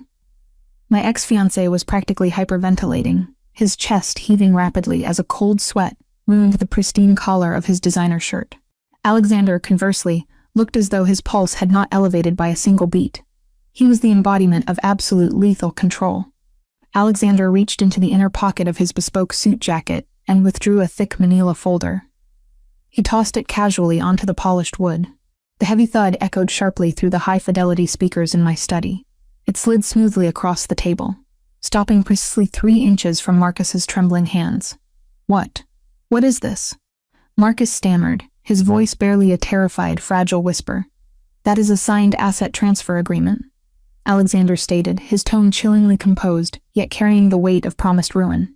It dictates the immediate, irrevocable transfer of your entire personal financial portfolio, your luxury condominium on Beacon Hill, your investment holdings, and the entirety of your illicit shell accounts, to a holding company explicitly controlled by Moretti Enterprises. It is the calculated, precise restitution for the millions you systematically laundered for my enemies. Marcus stared at the thick stack of legal documents as if they were a live explosive device. His narcissistic ego, severely wounded and cornered, desperately flared one final, pathetic time. You are completely insane, he choked out, nervously wiping the sweat from his forehead. You cannot simply force me to sign away everything I own. I am a Tier 1 investment banker. The SEC monitors my assets. If my wealth suddenly vanishes, there will be a massive federal investigation. You have zero leverage over me. Alexander leaned forward, resting his forearms on the table. The subtle shift in his posture was incredibly dangerous, a slow, deliberate coil of a predator preparing to strike. I possess the exact, unassailable forensic files that perfectly detail your extensive federal crimes. But that is merely the business aspect of our interaction tonight, Marcus. The true leverage I hold is far more personal. The syndicate leader held the terrified banker's gaze, allowing the suffocating silence to stretch for a long, agonizing moment before delivering the final, devastating blow. You left a dark purple fingerprint on a left wrist, Alexander recited quietly. The words hit the audio feed with the kinetic force of a physical strike. You caused a split, bleeding lip following a polite dinner party. You utilized your physical strength to shove a woman against a hallway console table, severely bruising her ribs. Marcus violently recoiled as if he had been physically slapped. The remaining color drained completely from his face, his jaw dropping open in sheer, unadulterated shock. He stared at the terrifying man, positioned across from him, the horrific realization slowly dawning in his panicked, bloodshot eyes. He was finally connecting the dots between the ruthless mafia sovereign, who was currently destroying his life, and the brilliant, fiercely independent financial auditor he had systematically abused in their private apartment. Vivienne, Marcus whispered, the name slipping past his pale lips like a curse. You will not speak her name, Alexander commanded. It was a low, guttural snarl that vibrated with a dark, territorial fury so intense it made the heavy glass of the boardroom windows seemingly rattle. The polished, civilized veneer of the CEO vanished entirely, replaced by the ruthless, violently protective syndicate leader who commanded the city's darkest shadows. You will not conceptualize her. You will not allow her memory to cross your mind. She is entirely untouchable, heavily guarded, and permanently under my absolute, sovereign protection. Resting in the safety of the penthouse, tears finally blurred my vision. They were not tears of fear or lingering shame, but hot, overwhelming tears of profound release. For 2 agonizing years, I had desperately tried to shrink, to make myself invisible, to swallow the pain quietly so the monster wouldn't escalate his violence. Now, the most fearsome man on the eastern seaboard was explicitly using his immense, terrifying power to publicly shatter my abuser's pathetic reality. She gave you the ledger, Marcus gasped, his hands flying to his hair, violently tugging at the perfectly styled strands. The total collapse of his manufactured reality was spectacular to witness. The woman he had mocked as weak and hysterical had methodically engineered his complete financial and physical ruin from a highly secure sanctuary. She audited the accounts. She set the trap. She is a highly competent, brilliant survivor who systematically dismantled your pathetic corporate treason. Alexander corrected smoothly. You arrogant coward. You truly believed you could actively steal from my empire, while simultaneously breaking the woman standing at my gates. You thought you could use her professional credentials as a shield, entirely unaware that her intellect would be the very weapon I used to execute you. Alexander tapped the signed asset transfer documents with one elegant finger. Sign the papers, Marcus. Liquidate your entire existence. If you refuse, Dante will return to this room, and I assure you, the physical extraction of your wealth will be a significantly more agonizing process than simply putting ink to paper. Marcus was completely broken. The toxic, narcissistic investment banker, who had confidently thrown my phone against a marble backsplash and bruised my ribs, was now sobbing. ugly, desperate. Pathetic tears streamed down his face as he frantically reached into his jacket pocket and pulled out a gold fountain pen. His hands shook so violently he could barely uncap it. He pulled the thick legal documents closer, his breathing ragged and shallow. I watched through the high-definition monitor as he signed away his condominium. He signed away his extensive stock options. He irrevocably transferred the illicit funds from the Caymans. He mathematically erased his entire identity in the corporate world, reduced to absolute zero by the terrifying coercion of the underworld. The loud, scratching sound of the pen against the thick parchment echoed rhythmically through the study, the sweetest, most satisfying symphony of poetic justice I had ever heard. When he finally completed the last signature, Marcus pushed the folder back across the mahogany table. He collapsed into his chair, a weeping, hollow shell of a man. "It's done," he cried, wiping his nose on the sleeve of his expensive cashmere coat. "You have everything. I have absolutely nothing left. Just let me walk away. I swear to God. I will leave Boston tonight, and you will never see me again." Alexander slowly pulled the folder toward him, meticulously inspecting the signatures to ensure they were legally binding. He closed the heavy manila cover with a definitive snap. "You misunderstand the parameters of our agreement," Alexander murmured, rising slowly from his chair. His imposing height dominated the room, casting a long, dark shadow over the weeping banker. "The asset transfer merely settles the financial debt you owe my syndicate. It does not absolve you of the domestic crimes you committed." Marcus froze, his red, tear-stained eyes looking up in pure confusion. What? What do you mean? You took everything." "I took the money you stole," Alexander clarified, his tone dropping to an icy, absolute zero. "But as for your corporate embezzlement, your wire fraud, and your desperate attempts to hack classified client ledgers, that is a matter for federal authorities." Alexander pulled his encrypted phone from his pocket and placed it on the table. "Exactly 10 minutes ago, while you were weeping over your bank accounts, an anonymous, highly secure digital packet was transmitted directly to the regional director of the FBI and the enforcement division of the SEC. It contained the complete, unassailable financial files detailing your extensive federal crimes. The digital footprint explicitly links your IP address to the illegal offshore shell companies." Marcus let out a strangled, horrified gasp, scrambling backward in his chair. "No, you can't do that. I'll be indicted. I'll go to federal prison for decades. They are currently waiting for you in the lobby of this building," Alexander stated quietly, a cold, terrifying smile curving his lips. "You have absolutely zero assets to hire defense counsel. You have zero leverage. You will be immediately arrested. You will be publicly humiliated, and you will rot in a federal cell for the rest of your natural life." "Please," Marcus shrieked, falling out of his leather chair and literally dropping to his knees on the polished floor. The absolute, unmitigated destruction of his ego was complete. The man who had terrorized me for years was now begging, crawling toward the edge of the mahogany table. "Please, Mr. Moretti, I'll do anything. I'll work for you. Just call them off. I beg you." "You will stand up," Alexander commanded, his voice a sudden explosive crack of absolute authority that made the coward freeze in place. The syndicate leader looked down at the pathetic, weeping shell with a look of profound, unadulterated disgust. "You are an animal. You preyed on a brilliant, compassionate woman, because you were entirely incapable of matching her intellect. You will walk out of these doors. You will step into those federal handcuffs, and you will silently accept your ruin. If you ever speak her name to the authorities, if you ever attempt to contact her from a prison phone, I will bypass the federal wardens and have you permanently erased." Alexander turned his back on the broken man, dismissing his existence entirely. The heavy electronic locks on the boardroom doors clicked open. Two massive, armed syndicate enforcers stepped inside, forcefully hauling the sobbing, hyperventilating investment banker to his feet by his armpits. They dragged him ruthlessly toward the exit, his expensive shoes scuffing uselessly against the polished floor as he wailed in absolute, helpless terror. The thick panels swung shut behind them, abruptly cutting off his pathetic screams. I remained in the secluded office of the penthouse, my hands resting quietly in my lap. The silence that filled the room was no longer heavy or suffocating. It was light, it was breathable. A profound, sweeping wave of absolute peace washed over my exhausted soul, erasing the final, lingering shadows of my trauma. The poetic justice was perfectly, flawlessly executed. Marcus Hayes was completely stripped of his wealth, his freedom, and his power.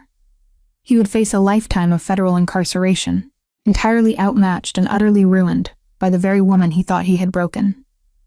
I looked at the flat-screen monitor. Alexander stood alone in the empty, sterile boardroom. He slowly adjusted his bespoke suit jacket, his stoic, sovereign demeanor entirely restored. He did not look at the door where the abuser had vanished. Instead, he lifted his head, his storm-gray eyes looking directly into the hidden lens of the security camera. He knew I was watching. He knew the heavy, agonizing burden had finally been lifted from my chest. His gaze held mine through the digital feed, fiercely protective and intensely warm. A silent promise that the war was over.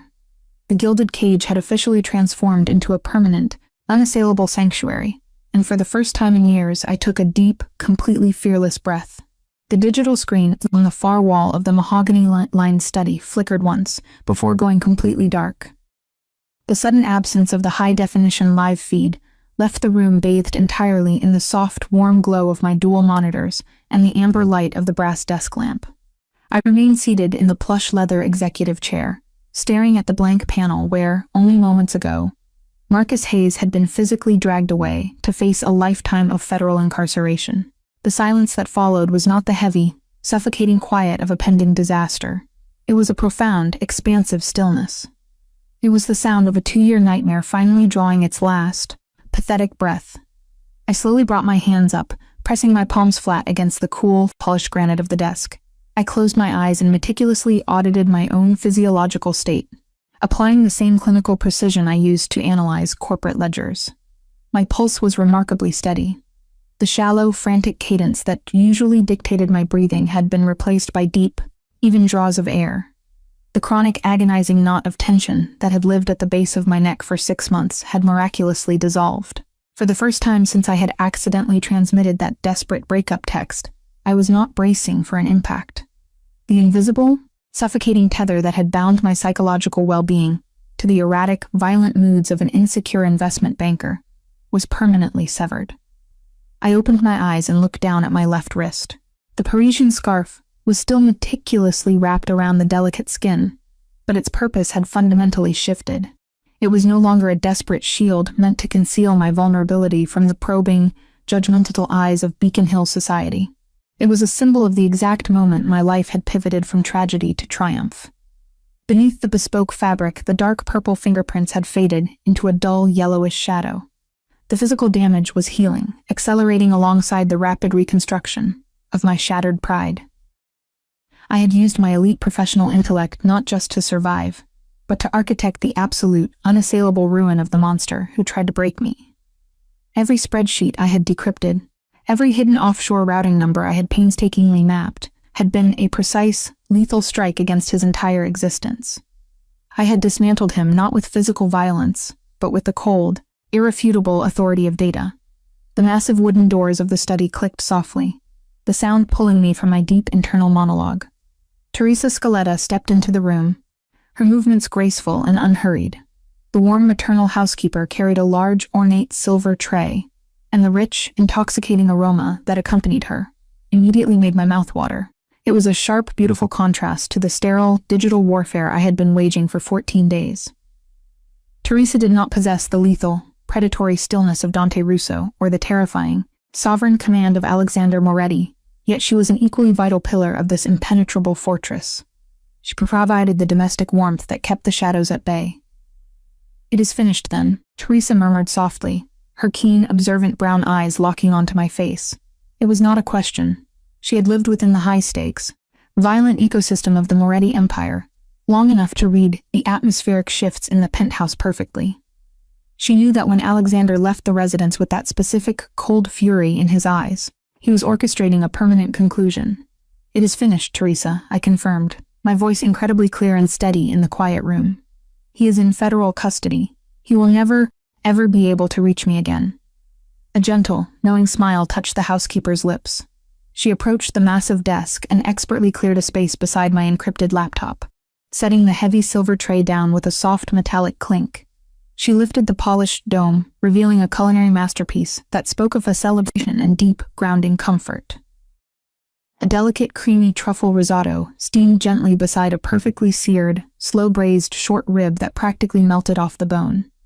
A crystal glass filled with a deep, ruby-red vintage wine caught the ambient light, casting a warm crimson reflection across the dark granite. It was a stark reminder of the immense wealth and power that now stood between me and the wretched existence I had left behind. Mr. Moretti instructed me to prepare something exceptional for this evening, Teresa explained, her hand smoothing the crisp white linen napkin as she placed it beside the silver cutlery. He said tonight marks the beginning of a new era for this household. And looking at you now, Kara, I believe he was absolutely correct. I looked from the decadent meal up to Teresa's warm face. I don't look like the woman who arrived here 2 weeks ago, do I? You look like a woman who has finally remembered her own strength, Teresa said gently. She reached out, her hand briefly and affectionately resting on my shoulder. When Dante brought you up that first night, you were shivering. You were holding yourself together through sheer, desperate willpower. You were a fragile bird trapped in a freezing storm. But I watched you over these past 14 days. I watched you sit at this desk, armed with nothing but numbers and your brilliant mind, and I watched you build a wall around yourself that no man can ever tear down. The profound validation in her words brought a sudden unexpected prickle of tears to my eyes, but I blinked them away, offering her a genuine, radiant smile. I couldn't have done it without the sanctuary this place provided, without the meals you forced me to eat when I was too exhausted to think, and without Alexander's protection. Teresa paused, her gaze turning slightly thoughtful as she looked toward the dark, blank security monitor.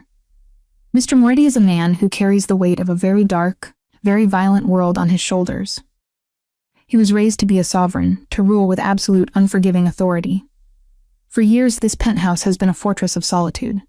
It was sterile, it was quiet, but since the moment you accidentally entered his life, the air here has changed. I picked up the crystal glass, the rich red wine swirling smoothly, its deep, earthy aroma mixing with the scent of old leather and rain. Changed how? I asked quietly, my heart beating a slightly faster rhythm at the mention of the syndicate leader. He has always been fiercely protective of his empire, Teresa murmured, her voice dropping to an intimate conspiratorial whisper. But his protection of you. It is not born of duty, Vivian. It is born of a profound, undeniable respect. He watches you work with a kind of reverence I have never seen him direct toward another living soul. You did not just survive his world, you commanded it. You brought light into a space that has been dark for a very long time. She stepped back, offering me a final, approving nod. Eat your dinner, Miss Ward. You have earned every single bite of this victory. Alexander will be returning shortly, and he will not be pleased if he finds this beautiful risotto has gone cold. As Teresa quietly exited the study, pulling the thick panels shut behind her, I was left alone with the warmth of the meal and the staggering weight of her observations. I took a slow sip of the heavy vintage. The wine was robust and impeccably smooth, a luxurious sensory experience that grounded me in the absolute safety of the present moment.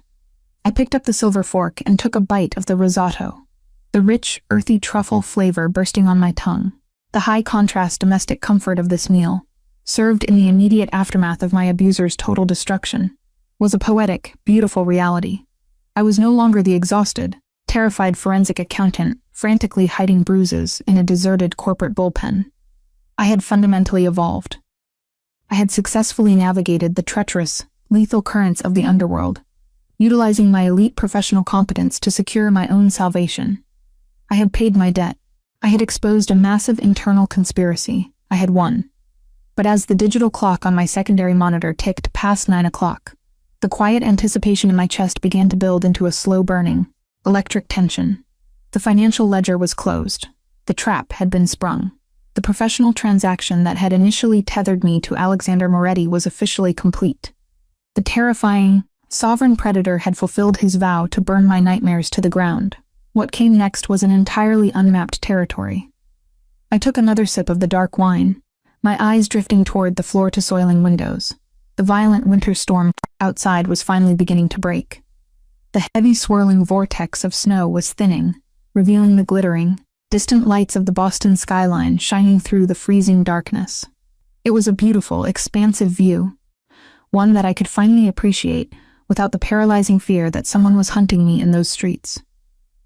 The silence in the penthouse was suddenly broken by the distinct, mechanical hum of the private executive elevator engaging. The heavy steel doors chimed softly in the grand foyer. My pulse immediately spiked, a completely different kind of acceleration than the panic I had lived with for years. This was a wild, fluttering anticipation, a biological response to the sheer, overwhelming gravity of the man who had just crossed the threshold. I carefully set the crystal glass down on the granite desk. I did not run to the door. I did not cower. I simply waited, sitting tall in the executive chair, projecting the quiet, unyielding confidence of a partner who had just successfully executed her half of a massive syndicate-level operation. The heavy oak doors of the study opened smoothly. Alexander Moretti stepped into the room, bringing the crisp, biting scent of the winter storm and the faint, metallic tang of cold ozone with him. The sheer gravity of his presence instantly recalibrated the atmosphere, making the large study feel suddenly intimate. He had removed his midnight black bespoke suit jacket, holding it casually in his left hand, while his right hand loosened the silk tie at his collar. The pristine white dress shirt stretched taut across the broad, powerful muscles of his chest and shoulders, revealing the dark, intricate ink of his syndicate tattoos wrapping around his forearms. He looked devastatingly exhausted, yet entirely victorious, an apex predator returning to his den after successfully defending his territory. Dante Russo did not follow him inside. The security captain had seamlessly melted away into the outer perimeter, granting his boss absolute, uninterrupted privacy. The heavy doors clicked shut, sealing us together in the warm, wood-paneled sanctuary. Alexander stopped a few paces into the room, his storm-gray eyes immediately locking onto mine. The lethal, terrifying stillness that had dominated his posture in the boardroom was completely gone. In its place was a raw, intense, and deeply possessive warmth that made the air in the study feel suddenly incredibly dense. He looked at the glowing monitors, the closed leather volumes of the discrepancy ledger, and finally, the half-eaten celebratory meal resting on the silver tray. The federal authorities moved with remarkable efficiency. Alexander stated, his voice a low, gravelly vibration causing my chest to tighten, with a sudden, breathless warmth. He slowly walked toward the massive desk, his polished shoes making no sound against the thick carpet. Marcus Hayes was intercepted before he could even reach the revolving doors of the lobby. He is currently sitting in a highly secured interrogation room, aggressively denying a mountain of digital evidence that perfectly maps his IP address to millions stolen syndicate funds. His accounts have been seized, his assets are frozen. He will not see the outside of a federal penitentiary for the next 30 years. And the capo? I asked quietly, holding his intense gaze without flinching. The syndicate leader's jaw tightened, a microscopic shift that betrayed the ruthless underworld justice he had just administered. He has been permanently relieved of his duties. The hostile takeover he attempted to finance has been completely neutralized. The rival private equity firm is currently panicking, entirely unaware of how their sophisticated laundering operation was surgically dismantled overnight. He stopped just inches from my chair, his towering frame completely dominating my field of vision. He tossed his suit jacket onto the leather sofa and leaned forward, resting his large, scarred hands on the polished granite surface of the desk. The proximity was electric. The unspoken tension that had been slowly accumulating between us over the past 14 days reached a sudden, dizzying crescendo. They underestimated the intelligence of the woman they thought they could use as a shield. Alexander murmured, his voice dropping into an intimate, heavy velvet register that made my breath catch. They believed you were weak because you were bleeding. They did not realize you were simply waiting for the right moment to strike. I wasn't waiting, I admitted softly, the raw, vulnerable truth slipping past my professional armor. I looked up into his handsome, stoic face, letting him see the profound gratitude shining in my eyes. I was surviving.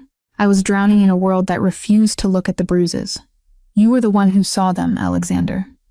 You were the one who gave me the sword. You forged the blade yourself, Vivienne. He corrected smoothly, his dark eyes tracing the delicate line of my jaw with a fierce, burning reverence. I merely provided the arena. You are the most brilliant, resilient woman I have ever encountered. My accountant spent 3 months chasing shadows in the dark, and you tore down a corporate conspiracy in a matter of days. He pushed off the desk and took a slow, deliberate step around the edge, invading my personal space with a controlled, predatory grace that demanded my absolute surrender. I turned the leather chair slightly to face him, my knees almost brushing against the fine wool of his tailored trousers. The audit is complete, I said, my voice barely a whisper, as the sheer magnitude of his physical presence overwhelmed my senses. The debt for my sanctuary is officially settled. The contract is fulfilled. Alexander stared down at me, his expression darkening with a sudden, intense possessiveness that commanded total silence in the room. He did not like the word settled. He did not like the implication that our transaction had reached a definitive end.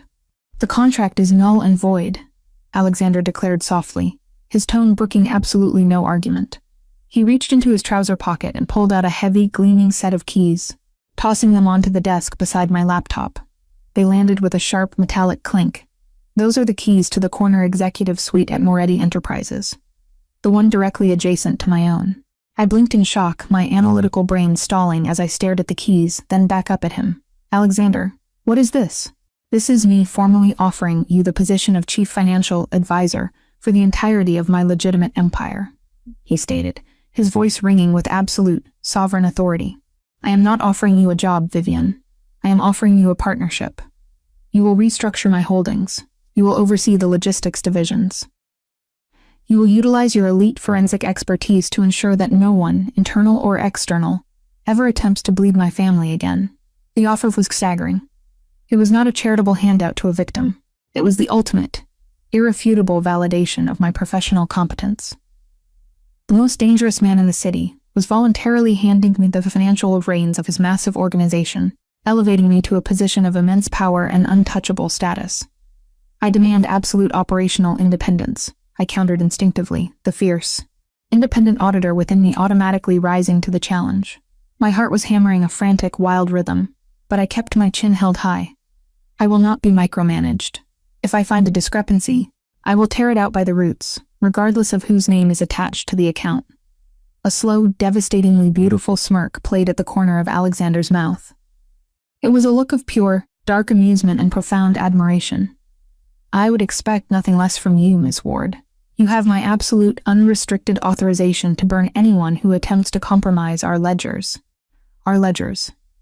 The possessive pronoun echoed loudly in the quiet study, seamlessly bridging the gap between my professional ambition and the deep, personal connection we had forged in the shadows of this penthouse.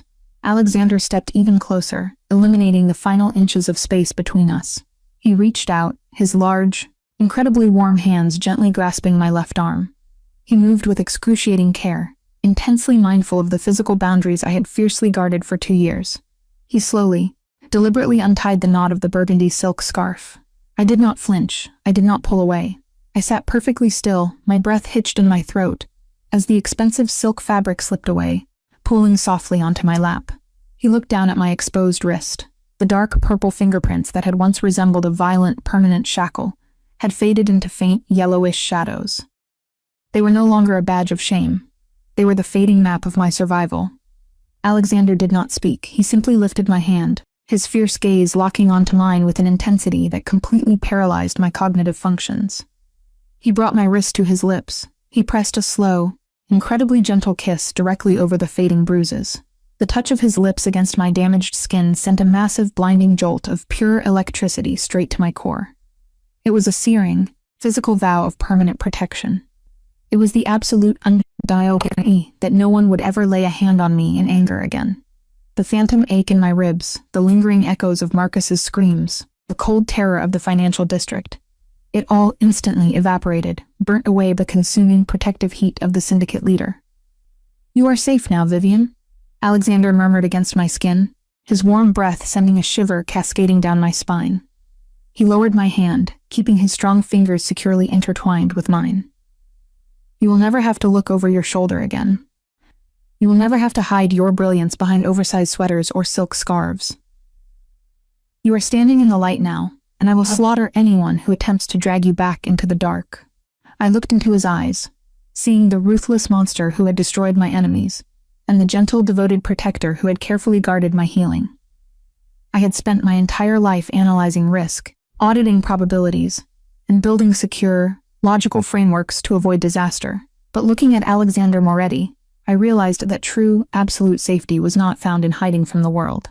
It was found in standing fearlessly beside the man who was fully prepared to conquer it for you.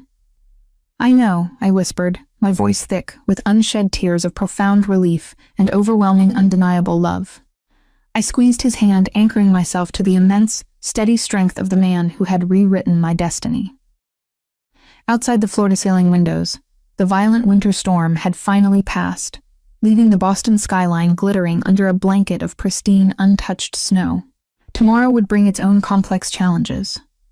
There would be sprawling corporate ledgers to restructure, massive syndicate logistics to untangle, and the meticulous transition into my new, untouchable role as the queen of his financial empire.